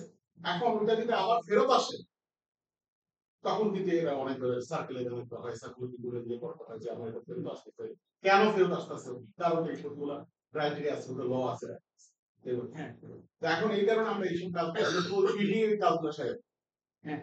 আর ওই ফিল্ডিং এর কাজগুলো সারার জন্যই হচ্ছে A2X সফটওয়্যার, যেটাতে আপনি যে ফেরতে আসার কথা বলতেছেন, সেখানে যে আইটেমের কথা বলতেছেন, তারপর তার হচ্ছে কস্টিং প্রাইস, তার হচ্ছে যে রিটার্ন প্রাইস, প্রত্যেকটা জিনিসগুলা আপনার ওটা করার জন্য হচ্ছে A2X। এটাতে হচ্ছে বেসিক্যালি এই সফটওয়্যার গুলো হচ্ছে ফাইন্যান্সিয়াল রিলেটেড, মানে আপনার প্রতিষ্ঠানের জাস্ট ফাইন্যান্সিয়াল কন্ডিশনটাকে সে মেজার করবে, ঠিক আছে, অ্যাট এ গ্ল্যান্স। আর আপনি যদি চিন্তা করেন যে আপনার কস্ট অ্যাকাউন্টিং এর জন্য আলাদা সফটওয়্যার, তারপরে অন্যান্য সফটওয়্যার গুলা মানে আর কি কস্ট মেজারমেন্ট প্রপারলি ম্যানেজ করার জন্য আপনার এটা আলাদা সফটওয়্যার ইউজ করতে হবে সেক্ষেত্রে। এই জন্য থার্ড পার্টি অ্যাপসে তারা অবস্থাটা রাখছে। আসলে আমাদের বাংলাদেশের প্রেক্ষাপটে হয়তো, আর এই সফটওয়্যার গুলো তো যেহেতু ক্লাউড বেসড, মানে আর কি ওয়ার্ল্ডের মানে আর কি ম্যাক্সিমাম কান্ট্রিতে ব্যবহার করে, এই জন্য মানে আর কি ওই বেসড অনুসারে করা, ঠিক আছে। এই জন্য কিছুটা সমস্যা ফেস করতেই হয় যারা ইউজ করে। আচ্ছা, আর এখন আমরা দেখবো হচ্ছে অ্যাসেটের জিনিসগুলা দেখার চেষ্টা করব। অ্যাসেট, অ্যাসেট দেখার আগে অবশ্যই কনভার্সন ব্যালেন্স আছে। কনভার্সন ব্যালেন্সটা কি? কনভার্সন ব্যালেন্স শব্দটা থেকে আমরা যদি একটু ব্যাখ্যা করার চেষ্টা করি, সেটা হচ্ছে কনভার্ট ইনটু জিরো। মানে আপনি আগে কোনো সফটওয়্যার ব্যবহার করতেন, বা আগে যে কোনো কিছু আপনি করতেন, হইতে পারে সেটা স্প্রেডশিট, হইতে পারে সেটা কুইক বুকস, হইতে পারে যে কোনো থার্ড পার্টি অ্যাপস, সেইখান থেকে আপনি জিরোতে নতুন করে আসতে চাচ্ছেন। তার মানে আপনার যে ব্যালেন্স শিটটাকে নিয়ে তো আপনি আসবেন, তাই না? দিন শেষে কি কি কাউন্টিং হবে? আপনার প্রফিট অ্যান্ড লস স্টেটমেন্টের সবকিছু নিয়ে তো আপনার ব্যালেন্স শিটে চলে যাচ্ছে। তা ব্যালেন্স শিটটাকে নিয়ে আপনি কি করতেছেন? জিরোটাকে স্টার্ট করতেছেন। তাহলে জিরোতে স্টার্ট করার সময় আপনার একটা ওপেনিং ডেট সেট করে দিতে হয়, যেটার নাম জিরোর ভাষায় বলা হয় কনভার্সন ব্যালেন্স। এখন কনভার্সন ব্যালেন্স ব্যাংকেরটা আমি সাজেস্ট করছি আপনাদেরকে রিসিভ মানি অথবা স্পেন্ড মানি ব্যবহার করার জন্য। যদি ব্যাংকের ক্রেডিট কার্ডেরটা হয় তাহলে স্পেন্ড মানি ব্যবহার করব। আর ক্রেডিট কার্ড ব্যতীত সেভিংস অ্যাকাউন্ট বলেন, চেকিং অ্যাকাউন্ট বলেন, কারেন্ট অ্যাকাউন্ট বলেন, প্রত্যেকটার ব্যালেন্স আমরা আনার চেষ্টা করব হচ্ছে রিসিভ মানি দিয়ে। হ্যাঁ, এখন এই যে ব্যাংকের ব্যালেন্স গুলা, এটা আমরা কিন্তু কনভার্সন ব্যালেন্স দিয়েও আনতে পারি। কনভার্সন ব্যালেন্সে শুধুমাত্র আপনার ব্যালেন্স শিটের যে আইটেম গুলো থাকবে সেই আইটেম গুলোই আসবে। ধরেন আমার এইখানে কাজটা, আমি যে অ্যাকাউন্টটা সেটা 23 সাল পর্যন্ত না, 23 সালের আমি কাজ করতেছি, তাই না? এখন আমি 24 সালে জানুয়ারি 1 থেকে নতুন করে স্টার্ট করব। তাহলে আমার এখন কনভার্সন ডেটটা সেট করতে হবে কত? কনভার্সন ডেটটা সেট করতে হবে কত? 31শে ডিসেম্বর 2023। তাহলে তো আমি ওই ব্যালেন্স গুলো আনলেই তো আমার কনভার্সন ডেটের মানে ওপেনিং ব্যালেন্স আকারে সেটা কাজ স্টার্ট হয়ে যাবে। এখন কনভার্সন ব্যালেন্সের ক্ষেত্রে যদি এরকম কন্ডিশন হয় যে 23 সালে কাজ করছি, করা শেষ করে আমি 24 সালের কাজ স্টার্টিং করতে যাচ্ছি, তখন কি হবে? যখন আপনি কনভার্সন ডেটটা সেট করে দিবেন, আপনি আগের কোনো ব্যালেন্স শিট দেখতে পাবেন না, আগের কোনো ইনকাম স্টেটমেন্ট দেখতে পাবেন না, মানে আগের সবকিছু আপনার কি ক্লোজড, ওইখানে কি শেষ। ওইখানে আপনি আর কোনো কিছু দেখার কোনো অপশন নাই। আপনি এখন কনভার্সন ব্যালেন্সটাকে দিয়ে নতুন করে আপনি স্টার্ট করতেছেন, ঠিক আছে। এখন এই জন্য কনভার্সন ব্যালেন্সটা আমি আরেকটা ভাবে বলি, সেটা হচ্ছে trial balance, one kind of trial balance. আপনি ট্রায়াল ব্যালেন্সে আমরা যেরকম ডেবিট এবং ক্রেডিটটাকে ইকুয়ালাইজ করে দেখাই, এই জন্য আপনাকে কি করতে হবে? কনভার্সন ব্যালেন্সে আমরা যখন কোনো ব্যালেন্স নিয়ে আসি, তখন ওনার্স ইকুইটির মাধ্যমে ওপেনিং ব্যালেন্স আকারেই সেটাই কি নিয়ে আসবো, তাই না? আর যদি আমাদের ব্যালেন্স শিট থাকে, সেই ব্যালেন্স শিটে যেভাবে আছে অ্যাসেট গুলা, লায়াবিলিটি গুলা বা আমাদের রিটেন আর্নিংস গুলা, সেগুলো আমরা ওইভাবে দেখে আমাদের ওপেনিং ব্যালেন্সটাকে কন্টিনিউ করব। ব্যালেন্স শিট আইটেম আছে বা ওনারশিপ কিন্তু অনেক তিনটা, কিন্তু প্রাইম ব্যালেন্স আউট অফ দিতে। আমি কেন ট্রায়াল বলছি? এটা হচ্ছে ডেবিট এবং ক্রেডিট ইকুয়াল করতে হয়, এই জন্য বলছি। ডেবিট এবং ক্রেডিটটাকে দুইটা ইকুয়ালাইজেশন করতে হবে।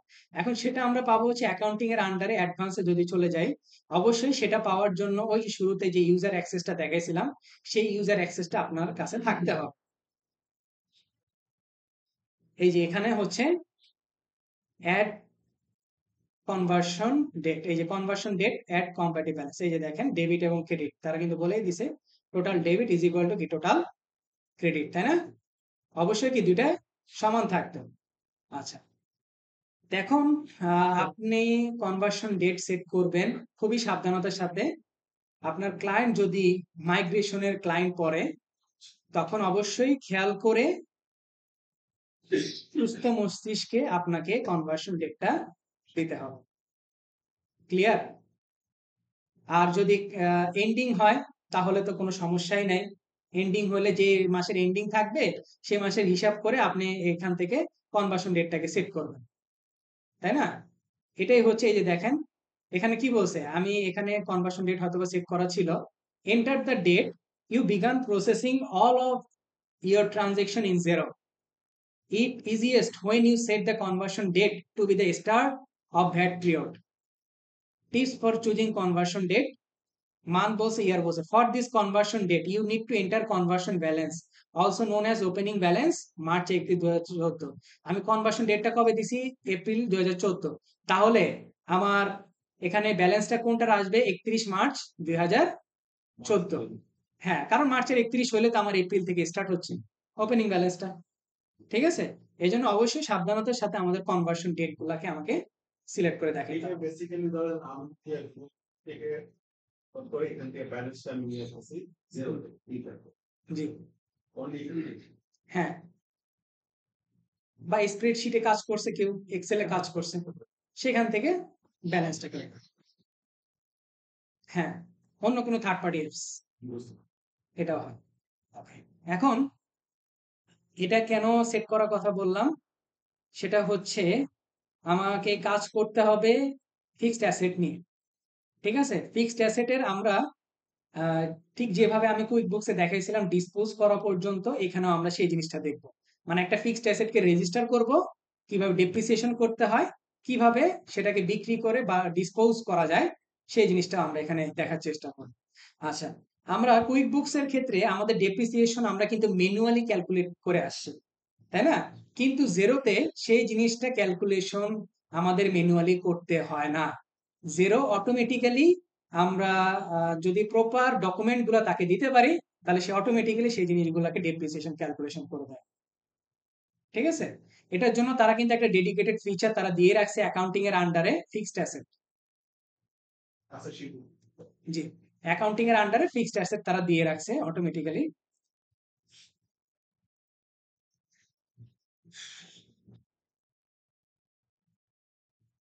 এটাকে ডিসপোজ করছিলাম, একটা মনে রেজিস্টার ছিল।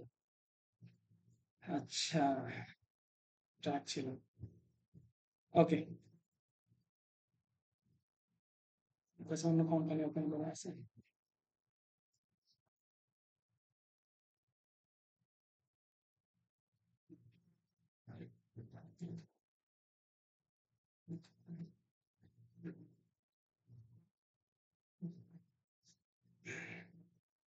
এই যে এটা হচ্ছে বেসিক্যালি যখন আমরা অ্যাকাউন্টিং এর আন্ডারে ফিক্সড অ্যাসেটে গিয়ে রিচ করব, তখন আমাদের সামনে তারা এরকম ভাবে দেখাবে। এখানে একটা তারা ভিডিও দিয়ে রাখছে, আপনারা ভিডিওটা দেখতে পারেন, আরো আপনাদের জন্য হেল্পফুল। আচ্ছা, আমরা এটা দরকার নাই, এখানে বলতেছে start date has not been set, মানে আপনার ফিক্সড অ্যাসেট কবে থেকে শুরু হয়েছে সেটা আপনি এখনো সেট করে দেন নাই। ফিক্সড অ্যাসেটের একটা ডেট দিতে হবে। Before you can enter your fixed asset we need to confirm which financial year you want to start managing your fixed asset. মানে ফিক্সড অ্যাসেটের কাজ শুরু করার পূর্বে তারা আপনার কাছ থেকে কনফার্ম হয়ে নিচ্ছে যে আপনার ফাইন্যান্সিয়াল ইয়ারের ফিক্সড অ্যাসেটটা কবে থেকে আপনি ম্যানেজ করতে চাচ্ছেন, সেটা তারা কনফার্ম হয়ে নিতে যাচ্ছে। ওকে, আমরা সেট স্টার্ট ডেট দিলাম। আমরা একটু ফাইলে চলে যাই আমাদের, এটা হচ্ছে আপনাদের ফাইল। আমি তিনটা অ্যাসেট একটু ব্যাক ডেটেড দিয়ে আমি করার চেষ্টা করছি। একটা অ্যাসেট আমি ডেস্কটপ কম্পিউটার আমি কিনছি হচ্ছে 2021 সালে। তারপরে হচ্ছে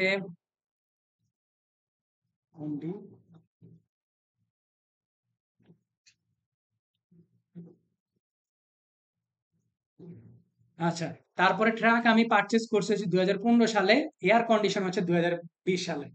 দেখেন, তিন সময় আমি পারচেজ করছি, তাহলে আমার স্টার্টিং ডেটটা কত হওয়া উচিত আপনারা বলেন তো।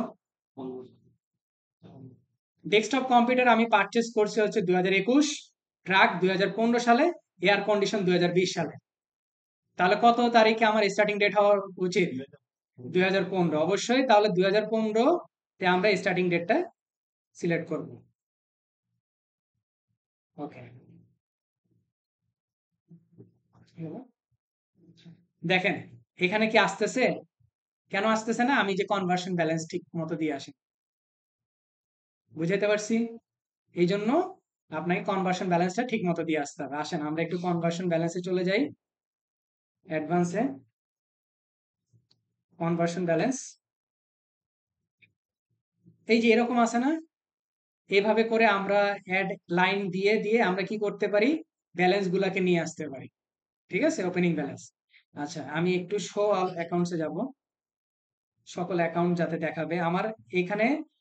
জেরোতে যতগুলো চার্ট অফ অ্যাকাউন্টস আছে সবগুলো আমাকে এখানে সাজেস্ট করবো সে। ওকে, কত দিব বলেন? আমারটা কিন্তু এপ্রিল থেকে স্টার্ট হয়। হ্যাঁ, আজকের ডেট কেন দিব ভাই? কনভার্সন ডেট দিচ্ছি।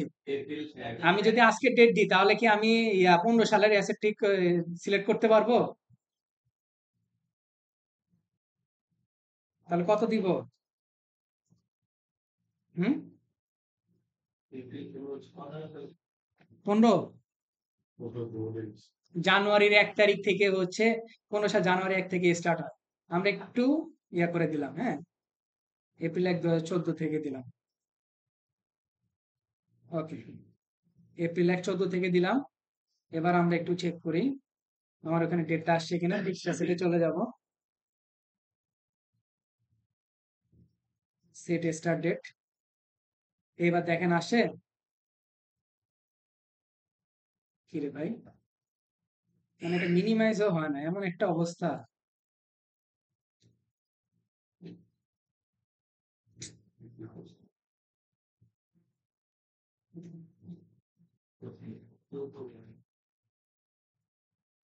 কাটাও তো বলছে। এই দেখেন, এই যে এপ্রিল 1 2014 আসছে না? হ্যাঁ হ্যাঁ, এই যে উপরে, ওটা উপরে দেখা যাচ্ছিল না, ছোট প্যানেল। আচ্ছা, এপ্রিল 1 2014 দিলাম, একটু পুরাতন থেকে দিলাম কারণ যেহেতু আমার অ্যাকাউন্টটা এপ্রিল থেকে স্টার্ট হইতেছে। আচ্ছা, এটা হচ্ছে আমার অ্যাসেটের একটা ইন্টারফেস। ফিক্সড অ্যাসেট, ড্রাফট আকারে 0, রেজিস্টারও 0। কোনো সোল্ড বা ডিসপোজ করতে গেলে দেখেন আমরা কিন্তু কুইক বুকস অপশন পাই নাই ডিসপোজের, অথচ জেরোতে আপনাকে অপশন দিয়ে দিচ্ছে ডিসপোজের জন্য। এবার আসেন, এখানে ইন্টারফেস ডেপ্রিসিয়েশন করার জন্য নিউ অ্যাসেট, নিউ অ্যাসেটে আমরা যাব। নিউ অ্যাসেটে যাওয়ার পরে আপনাকে এখানে কিছু কথা তারা বলতেছে। অ্যাসেটের একটা নাম দিবেন, অ্যাসেট নাম্বার দিবেন, কত তারিখে পারচেজ করছেন, পারচেজ প্রাইস, তার ওয়ারেন্টি, তার সিরিয়াল নাম্বার, অ্যাসেটের টাইপ। আচ্ছা, তারপরে হচ্ছে ডেসক্রিপশন। এই যে দেখেন, ডেপ্রিসিয়েশন স্টার্ট ডেট, সমস্যা নেই। ডেপ্রিসিয়েশন স্টার্ট ডেট, কত তারিখ থেকে ডেপ্রিসিয়েশন স্টার্ট হবে। ডেপ্রিসিয়েশনের মেথড, এই যে দেখছেন স্ট্রেট লাইন, রিডিউসিং, ফুল ডেপ্রিসিয়েশন মেথড, অ্যাভারেজিং মেথড। আপনি কি পুরো মাসের করতে যাচ্ছেন নাকি কত দিনের, এক্স্যাক্টলি কত দিনের হচ্ছে সেটা করতে যাচ্ছেন, সবই কিন্তু আপনার কাছে দিয়ে দিতেছে। এটা কি রেট নাকি লাইভ, প্রত্যেকটা। তারপরে কস্ট লিমিট, রেসিডুয়াল ভ্যালু, সবগুলা জিনিস আপনাকে দিতে হবে। আচ্ছা, আমরা একটু একটা জায়গায় আসি, নিউ অ্যাসেট টাইপে আসি। এইখানে আমরা যখন কোন একটা অ্যাসেটের ডেপ্রিসিয়েশন করতে যাব, সেটা করার জন্য আপনাকে কি কি জিনিস লাগবে? আপনার একটা ওই অ্যাসেটের জন্য একটা অ্যাকাউন্ট লাগবে, তাই না? তারপরে কি লাগবে? অ্যাকুমুলেটেড ডেপ্রিসিয়েশনের জন্য একটা অ্যাকাউন্ট লাগবে। তারপরে ডেপ্রিসিয়েশনের জন্য অ্যাকাউন্ট লাগবে। আর যদি আপনি বিক্রি করেন তাহলে কি বলেন, loss or gain on sale of disposal asset, তাই না? মোটামুটি 4টা অ্যাকাউন্ট আপনার করতে হবে। তাহলে 4টা অ্যাকাউন্ট করতে হবে, আমি একটা করে আপনাদেরকে দেখাচ্ছি। ধরেন ট্রাকটাই করি।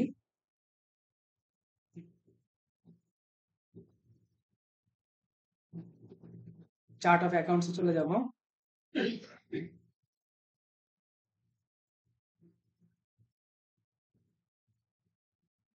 অ্যাসেটে চলে যাই, ট্রাক কি আছে একটু সার্চ করে দেখি। নাই। কত দেওয়া যায়?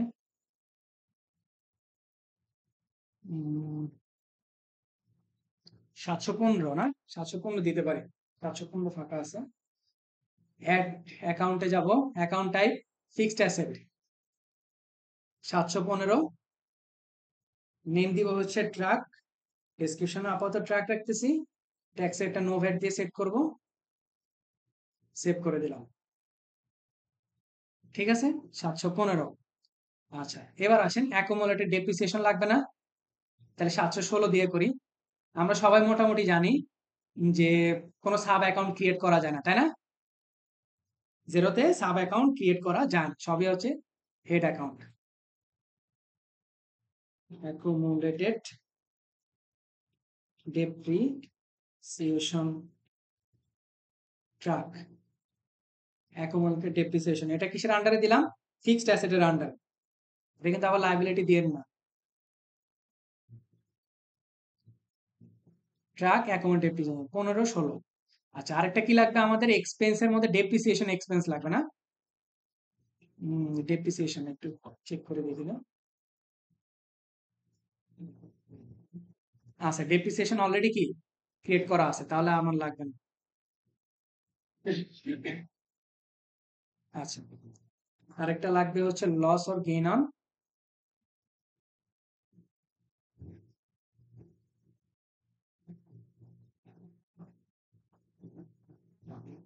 আচ্ছা ইনকামের আন্ডারে সেট করি।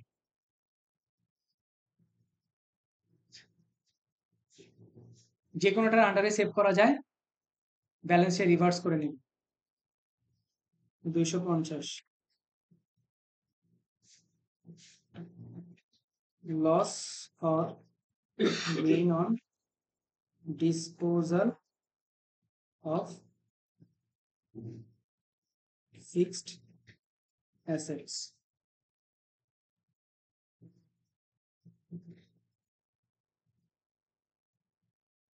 নো ভ্যাট দিয়ে সেভ করে দিন। ওকে, যদি লস হয় সেটাকে সে অটোমেটিক্যালি অ্যাডজাস্ট করে নিন, ঠিক আছে? এটা ইনকামের আন্ডারও করতে পারেন, এক্সপেন্সের আন্ডারও করতে পারেন, কোনো সমস্যা নেই, সে সেটাকে কাজ করে নিন। ওকে, আমাদের মোটামুটি তাহলে আমাদের কমপ্লিট। এবার আসেন আমরা একটু ফিক্সড অ্যাসেটে যাব।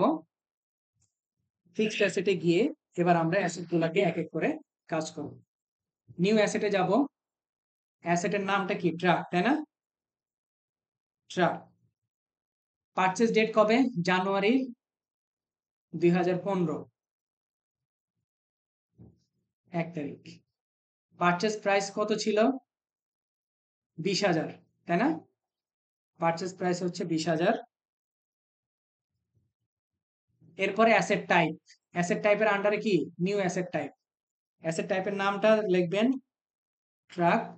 Asset account truck. Accumulated depreciation কত হবে? 716 না? আর ডেপ্রিসিয়েশন কত নাম্বার? 416 ডেপ্রিসিয়েশন রাখবেন। ডেপ্রিসিয়েশনের মেথড স্টেট লাইন যে দিয়ে আমি করাচ্ছি, আমি চাই অ্যাকচুয়াল ডেজ, মানে প্রকৃত কত হচ্ছে সেটা। আমার এখানে কি দেওয়া আছে? কোনো কি রেট দেওয়া আছে নাকি লাইভ দেওয়া আছে? লাইভ। রেট দেওয়া থাকলে রেটে ক্লিক করবেন, লাইভ দেওয়া থাকলে লাইভ। কত বছর? 20 বছর, 20 দিয়ে আমি সেভ করে দেব। এই যে asset type, asset account, account depreciation, depreciation account, ঠিক আছে? দেখেন, তাহলে স্টার্টিং কবে থেকে আপনি ডেপ্রিসিয়েশনটা ক্যালকুলেশন করতে যাচ্ছেন? জানুয়ারি 1 2015 থেকে। কোন method? State line, actual days, effective, cost limit. যদি কোনো রেসিডুয়াল ভ্যালু থাকে, কোনো কি রেসিডুয়াল ভ্যালু আছে বা সেলভেজ ভ্যালু নাই? জিরো, তাই না? জিরো। ওকে, তাহলে আর কিছু দিতে হবে না, কস্ট লিমিট এগুলো কোনো কিছু দিতে হবে না, জাস্ট আমি রেজিস্টার করব। সোজা রেজিস্টার অপশনে চলে আসে, ঠিক আছে? আচ্ছা, এরপরে আসেন আরেকটা অ্যাসেট অ্যাড করি, ডেস্কটপ কম্পিউটার।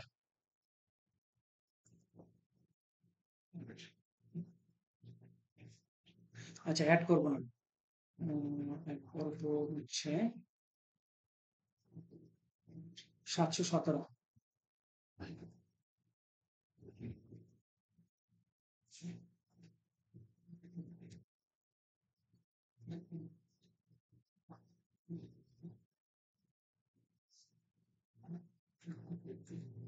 সতেরো ফিক্সড অ্যাসেটের আন্ডারে অ্যাকুমুলেটেডটা 18।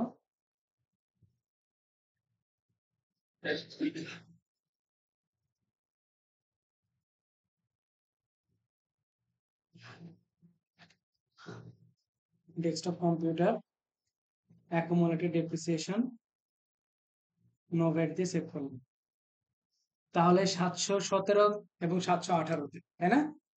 ওকে, এবার আসেন আবার রেজিস্টারে চলে যাব। নিউ অ্যাসেট, অ্যাসেটের নাম কি? ডেস্কটপ কম্পিউটার, তাই না? 2 নাম্বার অ্যাসেটের পারচেজ ডেট কবে? 21 সালে, তাই না? 21 সালে জানুয়ারি 4 তারিখ।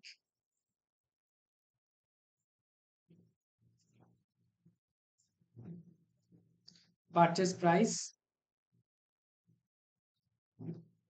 হচ্ছে 12,000 টাকা। তারপরে অ্যাসেট টাইপে গিয়ে আবার নিউ অ্যাসেট টাইপ অ্যাড করতে হবে আপনাকে। ডেস্কটপ কম্পিউটার,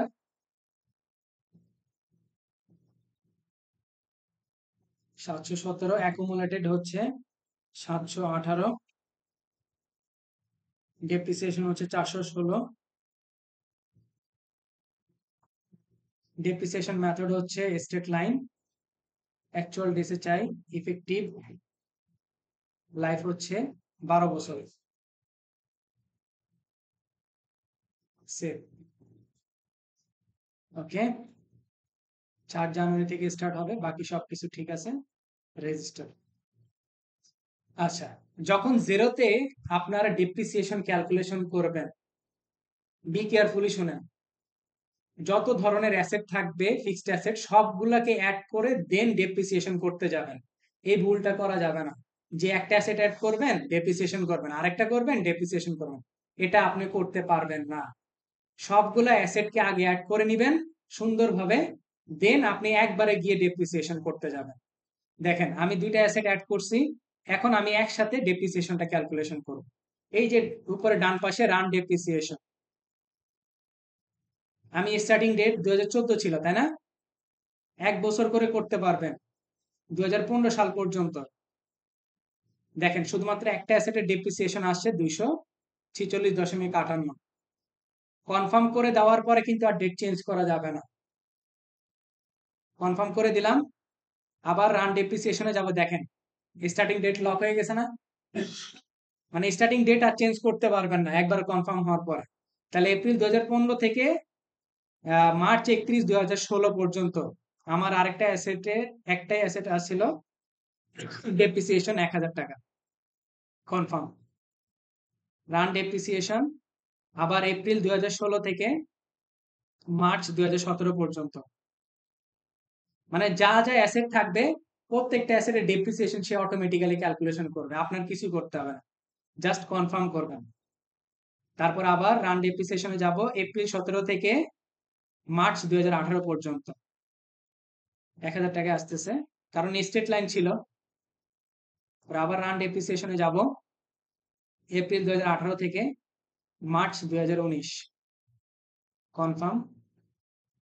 1 বছরে বেশি করতে পারবেন না। আপনি যদি চান কয়েকটা মাসের বের করার, মানে এপ্রিল থেকে কয়েক মাসের, 2 মাসের বা 3 মাসের, সেই হিসেবে আপনি সিলেক্ট করে বের করতে পারেন। আমি 1 বছর করে বের করে নিচ্ছি। আবার রান ডেপ্রিসিয়েশনে যাব এপ্রিল 1, 2020 থেকে মার্চ 31, 2021 পর্যন্ত। এই যে দেখেন দুইটা অ্যাসেট চলে আসছে না? প্রথমটার একটার হচ্ছে 1000 টাকা ডেপ্রিসিয়েশন অ্যামাউন্ট, আর একটা পরে বুক ভ্যালু অ্যামাউন্ট কত? 238। এভাবে করে কি ডেপ্রিসিয়েশন হচ্ছে। এখন ধরেন কোনো কারণে আপনার কোনো একটা সময়ে ইনফরমেশন দিতে ভুল হয়েছে, তার মানে কি ক্যালকুলেশন করতে ভুল হয়েছে। সেটা কিভাবে করবেন? এই যে উপরে ডান পাশে দেখেন রোল ব্যাক ডেপ্রিসিয়েশন, ক্লিক করবেন। রোল ব্যাক যখন করতে যাচ্ছেন এখানে তারা কিছু ইন্ডিকেশন দিচ্ছে, all depreciation in the rollback period will be reversed. মানে আপনি এইখানে উপরে যে ডেটটা দিবেন সেই ডেট পর্যন্ত আপনার সকল ডেপ্রিসিয়েশন কি শেষ হয়ে যাবে, আর ডেপ্রিসিয়েশন থাকবে না।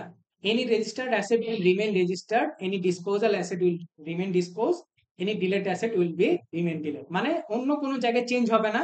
সমস্যাটা হবে আপনি এইখানে যে ডেটটা দিবেন সেই ডেট পর্যন্ত সকল ডেপ্রিসিয়েশন ডিলিট হয়ে যাবে। আপনি রোল ব্যাক করা মানেই তো তাই, তাই না? আপনি কেন পিছনে যাচ্ছেন? অবশ্যই আপনার কোথাও ভুল আছে, সেজন্য আপনি যাচ্ছেন। এই জন্য আপনার ওই ডেপ্রিসিয়েশন গুলাও চলে যাবে। পরবর্তীতে এইভাবে এসে ম্যানুয়ালি আবার কি একের পর এক বছর পর রান ডেপ্রিসিয়েশন করবে। ওগুলা এই জন্য সব ঠিক থাকবে, শুধু ডেপ্রিসিয়েশন চলে যাবে। ঠিক আছে, এটা হচ্ছে রোল ব্যাক। আপনারা এবার ডেপ্রিসিয়েশন অবশ্যই খেয়াল রাখবেন, আপনার ক্লায়েন্ট যতগুলো অ্যাসেট থাকবে সবগুলো অ্যাসেটকে অ্যাড করে দেন শুধুমাত্র রান ডেপ্রিসিয়েশন করবেন। এখানে মজাটা এখানেই যে মানে আপনাকে বসে থেকে কষ্ট করে ম্যানুয়ালি অ্যাড করতে হয় না। মানে আর কি কত ডেপ্রিসিয়েশন বা কত কিছু, এই যে পারচেজ প্রাইস তার বুক ভ্যালু কত আছে সেই ক্যালকুলেশন। এখন আপনি যদি তার হিস্ট্রি দেখতে চান, অ্যাসেটটাকে ক্লিক করেন, অ্যাসেটের ভিতরে সম্পূর্ণ জিনিস সে আপনাকে দেখাবে। এই যে ভ্যালু হিস্ট্রি নোট, এই যে হিস্ট্রি নোট আকারেও, এই যে এখানে আবার জার্নাল দেখাচ্ছে, এই যে আপনার জার্নাল গুলো এই যে এখানে শো করতেছে এই যে হিস্ট্রি আর নোটের ভিতরে। ঠিক আছে, ধরেন আমি যদি ডিসেম্বর 2000 এখানে একটা যদি জার্নাল ক্লিক করে দেখি তারা কি বলে, এই যে দেখেন depreciation expense debit, accumulated depreciation credit. ঠিক আছে, ওই সময় যতটুকু ডেপ্রিসিয়েশন হয়েছে ততটুকু আমাকে দেখাচ্ছে।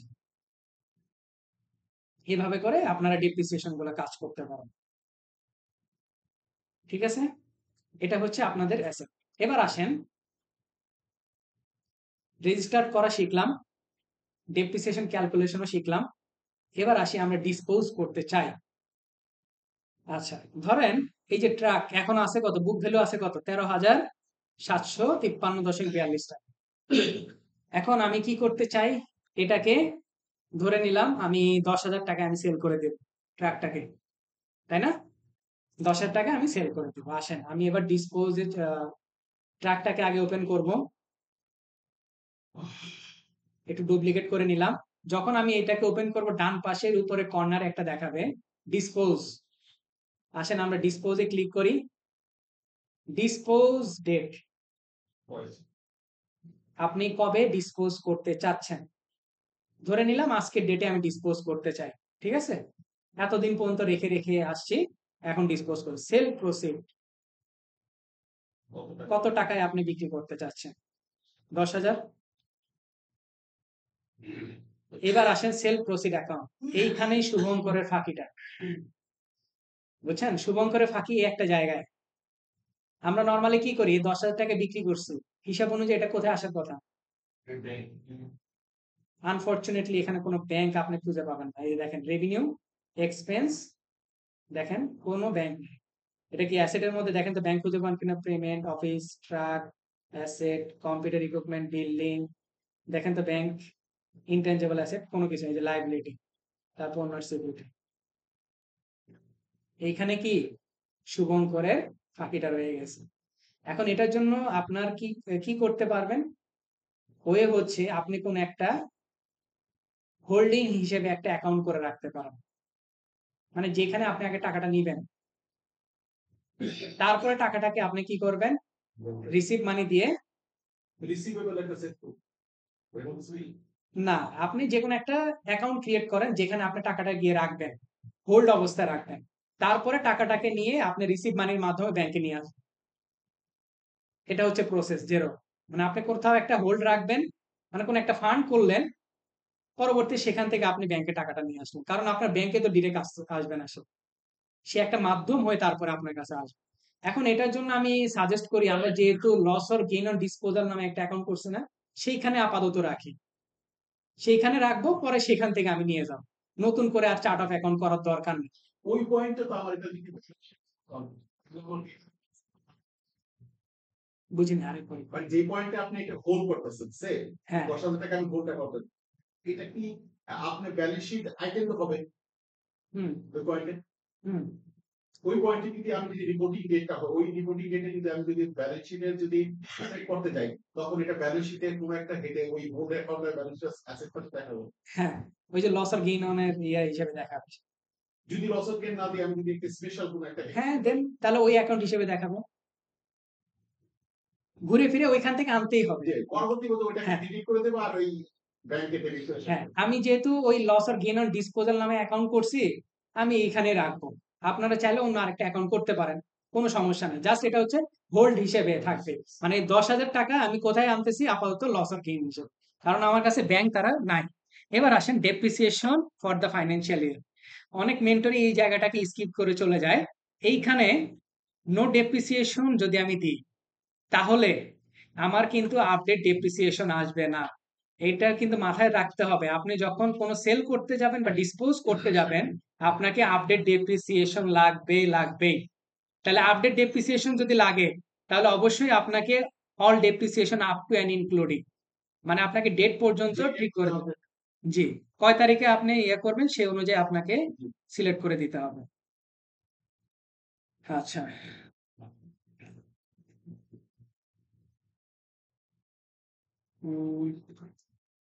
2022 পর্যন্ত দেওয়া হতো। আচ্ছা, সামারিতে গেলাম। 2021, ও আমি ডেপ্রিসিয়েশন তো তেমন একটা পর্যন্ত করি নাই। ডেপ্রিসিয়েশন 2021 সাল পর্যন্ত করছি, তাই না?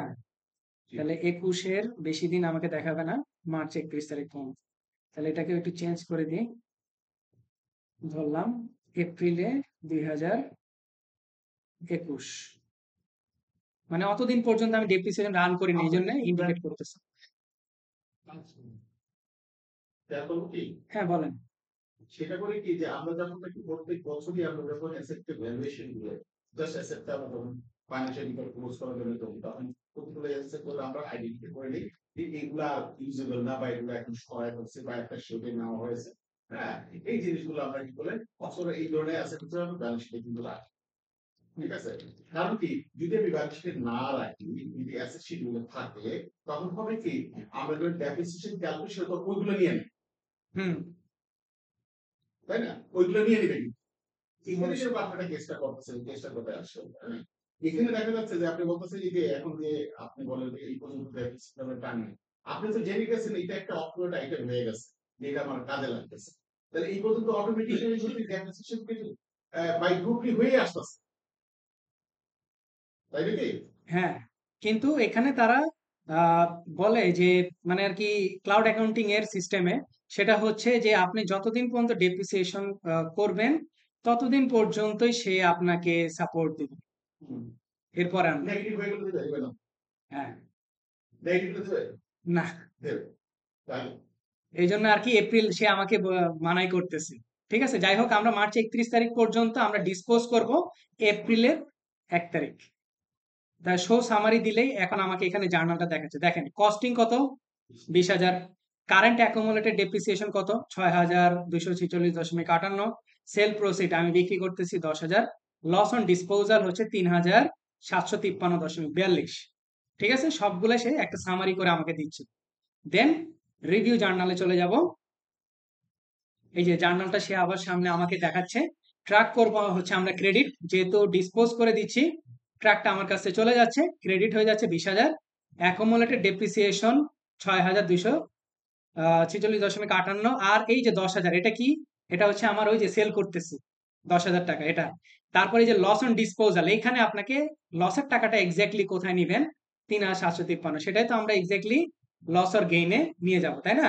অবশ্যই এই জায়গাটা কিন্তু যাতে কনফিউশন না হয়, আমি আরেকবার একটু লিখে দেখাই আপনাদের। অনেকে ভুলে যায়, এই দুইটা জায়গায় কনফিউশন হওয়া যাবে না। আমি যদি একটু লিখি আপনাদের, এটা হচ্ছে আমার সেলস, সেলস অ্যামাউন্ট।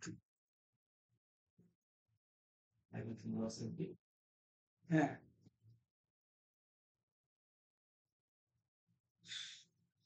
এটা হচ্ছে আমার সেলস অ্যামাউন্ট। আর এটা হচ্ছে আমার কি, অ্যাকচুয়াল লস, অ্যাকচুয়াল লস। ঠিক আছে, দুইটার ভিতরে যাতে কনফিউশন হওয়া যাবে না। এটা কি আমার অ্যাকচুয়াল লস, আর এটা কি আমার সেল অ্যামাউন্ট। ক্লিয়ার? এটা হচ্ছে আপনার জার্নাল। দেন আমরা কি করব, জাস্ট পোস্ট করে দেব। দেখেন রেজিস্টার থেকে সে চলে গেছে কোথায়, ডিসপোজে চলে গেছে। ঠিক আছে, ডিসপোজাল প্রাইস, পারচেজ প্রাইস, কয় তারিখে ডিসপোজ করছি, purchase date, asset type, fixed asset number. Click করলে আপনি তার বিস্তারিত ইতিহাস দেখতে পাবেন। আর যদি হিস্ট্রিতে যান তাহলে সবগুলা সে আপনি এতক্ষণ পর্যন্ত যা যা করছেন প্রত্যেকটা ইয়ারের ডেপ্রিসিয়েশনের জার্নাল দেখাচ্ছে, ইভেনলি ডিসপোজের জার্নাল পর্যন্ত দেখাচ্ছে। ঠিক আছে, এটা হচ্ছে আপনার ডিসপোজের কন্ডিশন। আপনি যদি মনে করেন যে ডিসপোজটা আর করতে চান, আপনার ভুল হয়ে গেছে, আনডু করতে চান, ফিরে আসতে চান, উপরে আরেকটা অপশন আছে আনডু ডিসপোজাল, আবার সে ফেরত চলে আসবে আপনার কাছে। দুটোই অপশন আছে। যে লস অন বা গেইন অন ডিসপোজ যেটা আসবে সেটা কি আজকাল কি ওসিআর হয়ে যায়? বুঝছেন, বুঝলেন? ওসিআই আদার কম্প্রেসিভ ও আদার, মানে আদার কম্পেন্সিভ ইনকামে, মানে এটা তারা আয়ের সফলতা তাই হলো। হুম, আমরা যদি একটু রিপোর্ট দেখে আসি। লস হয়ে যায় এটাই তাহলে আসেন প্রফিট নিয়ে চলে যায় নাকি এটা ও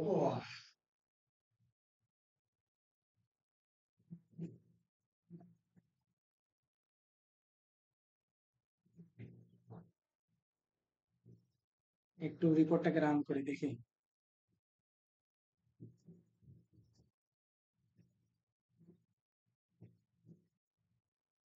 এই যে আদার ইনকামে, ঠিক আছে, এখানে কি আমার কত টাকা থাকার কথা ছিল বলেন তো? হ্যাঁ, এক্সাক্ট হয়ে আছে কত টাকা থাকার কথা ছিল? অ্যাকচুয়াল লস কত ছিল একটু আগে যে দেখালাম, ৩,৭৫৩.৪২। কিন্তু এখানে দেখা যাচ্ছে ১৩,০০০। তার মানে ১০,০০০ টাকা আমাকে কি করতে হবে, ব্যাংকে নিতে হবে। কিসের মাধ্যমে নিব?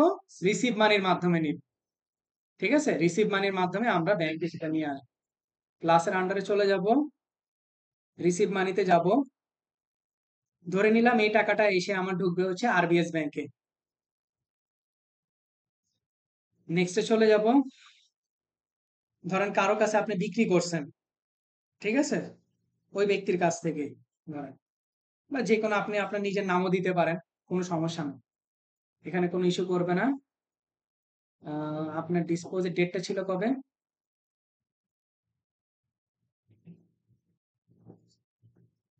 ডিসপোজটা হচ্ছে ডিসেম্বর, সরি 2 জানুয়ারি, তাহলে দেখতে পাবেন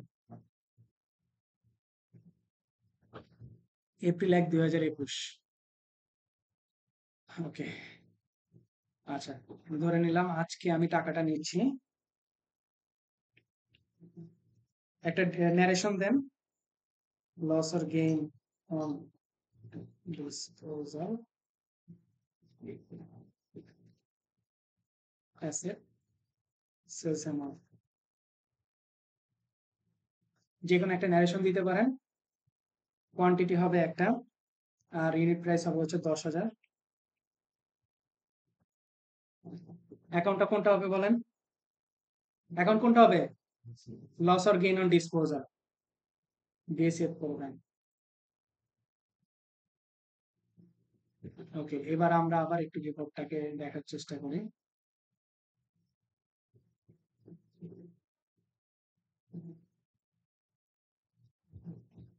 দেখেন তো কত আছে, ৩,৭৫৩.৪২। ঠিক আছে, এটাই কি আমার অ্যাকচুয়াল? ঠিক আছে, এই ট্রিটমেন্টটা জানি কেমন হয় কেমন? আমি শেয়ার করবো হ্যাঁ হ্যাঁ, মানে এখন আপনি মেনটেন কর জি মানে আসলে তাদের মানে তাদের প্যাটার্ন অনুযায়ী চলে গেছে।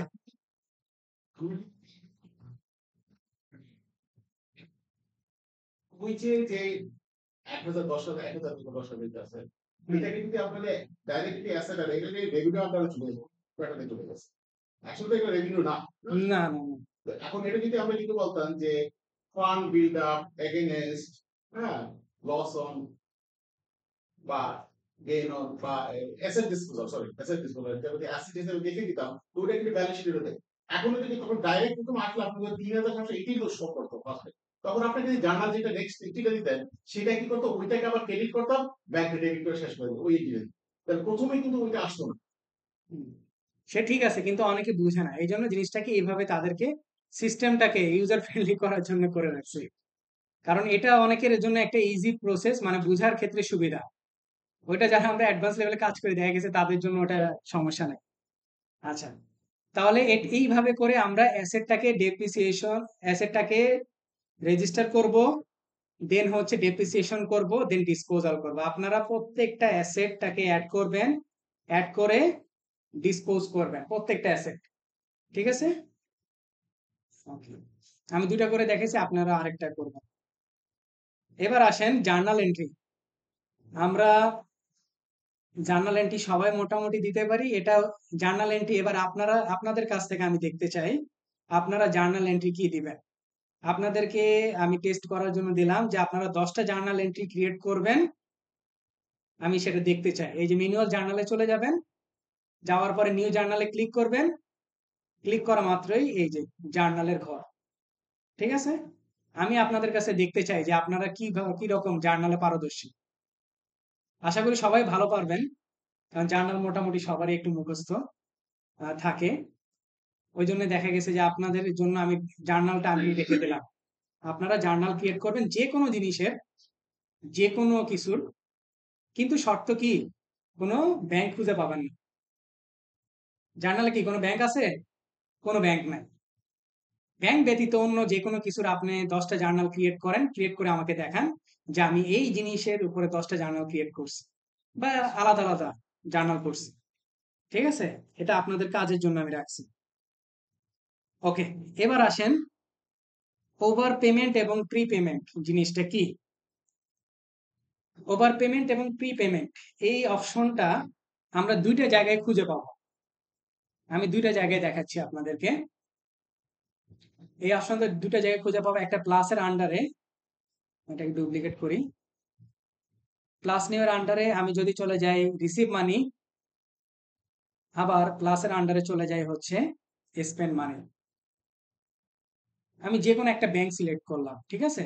দুই জায়গা থেকে যে কোনো একটা ব্যাংক আমি সিলেক্ট করলাম, জাস্ট অপশনটাকে দেখানোর জন্য। দেখেন, যখন রিসিভ মানি হয়, এই যে উপরে রিসিভড অ্যাজ, এইখানে লেখা কি ডিরেক্ট পেমেন্ট না? আমি যদি এখানে একটু ড্রপ ডাউন ক্লিক করি, প্রি পেমেন্ট, ওভার পেমেন্ট, যখন ডিরেক্ট পেমেন্ট, আপনি কারো কাছ থেকে ডিরেক্ট সরাসরি পেমেন্ট পাচ্ছেন, তখন আপনি অপশনটা দিবেন কি ডিরেক্ট পেমেন্ট। যদি কোনো কাজ করার আগে আপনি প্রি পেমেন্ট পাচ্ছেন, তখন আপনি অপশনটা ক্লিক করবেন কি প্রি পেমেন্ট হিসেবে। যদি কেউ আপনাকে অতিরিক্ত কোনো পেমেন্ট করে দেয়, মানে দেওয়ার কথা ছিল 100 টাকা, আপনাকে সে 200 টাকা দিয়ে বসে গেছে, তখন সেটা কি আকারে হয়ে যায়? ওভার পেমেন্ট হিসেবে। হ্যাঁ, মানে অ্যাকাউন্ট রিসিভেবল যেটা আমরা ইয়া করে ট্রিটমেন্ট করি আর কি। ঠিক আছে? ঠিক একইভাবে যদি আমরা স্পেন্ড মানিতে দেখি, দেখেন স্পেন্ড মানি তিনটা option: direct payment, pre payment, over payment. এখন স্পেন্ড মানির ক্ষেত্রে কি, আমরা যদি সরাসরি কোনো কিছু পেমেন্ট করি, তাহলে সেটা কিসে যায়? ডিরেক্ট পেমেন্টে যায়। তারপরে যদি কোনো কিছু আগে থেকে পেমেন্ট করি, সেটা যায় কি কি হিসেবে আমরা ট্রিট করব? প্রি পেমেন্ট হিসেবে। আর এক্সট্রা করে যদি কোনো কিছু দিয়ে ফেলি, ওইখানে যেরকম রিসিভের ক্ষেত্রে অ্যাকাউন্ট রিসিভেবল ছিল, আর ওভার পেমেন্টের ক্ষেত্রে কি হবে? Accounts payable. তাই না? আমার অ্যাকাউন্টের ট্রিটমেন্টটা কি হবে? অ্যাকাউন্টস পেয়েবলই তো হবে, কারণ অতিরিক্ত পেমেন্ট করে ফেলছে, মানে আমার কাছ থেকে অতিরিক্ত টাকা চলে গেছে। এখন আপনার ক্লায়েন্ট আপনাকে বলে দিবে সেই আপনার পেমেন্ট রিসিভ মানি অথবা স্পেন্ড মানিটা কোন প্যাটার্নের, ডিরেক্ট পেমেন্ট প্যাটার্নের, নাকি ওভার পেমেন্ট প্যাটার্নের, নাকি প্রি পেমেন্ট প্যাটার্নের। আপনার ক্লায়েন্ট যেটা বলবে, ক্লায়েন্টের যে ইনস্ট্রাকশন থাকবে সেই অনুযায়ী আপনি কি করবেন? রিসিভ মানি এবং স্পেন্ড মানি গুলো দিবেন। কথা বুঝাইতে পারছি? নরমালি ডিরেক্ট পেমেন্টই হয় ম্যাক্সিমাম টাইমে। যদি অন্য কোনো সিচুয়েশন ঘটে থাকে, তখন প্রি পেমেন্ট বা ওভার পেমেন্টের অপশন সেটা ক্লায়েন্ট আপনাকে বলে দেবে। ঠিক আছে? এই দুই জায়গায় এই অপশনটা আছে, আর কোথাও জেরোর কোথাও এই অপশনগুলো নাই। এই জন্য আমি দেখাই দিলাম যাতে আপনারা পরবর্তীতে কাজ করতে আপনাদের সুবিধা হয়। লাস্ট হচ্ছে ট্রান্সফার মানি। ট্রান্সফার মানিটাও প্লাসের আন্ডারে ট্রান্সফার মানি ডিরেক্ট অপশন আছে। মানে আপনি একটা অ্যাকাউন্ট থেকে আরেকটা অ্যাকাউন্টে যাচ্ছেন, ধরেন আরবিএস ব্যাংক, আরবিএস ব্যাংক থেকে আপনি ক্রেডিট কার্ডে আপনি যাচ্ছেন, ধরেন 100 জিবিপি যাবে কি? দেখি ট্রান্সফার করি যায় কিনা। এই চলে গেছে। মানে আরবিএস ব্যাংক থেকে ক্রেডিট কার্ড ওয়ান ব্যাংকে চলে গেছে। কত? এই যে দেখছেন ব্যাংক ট্রান্সফার।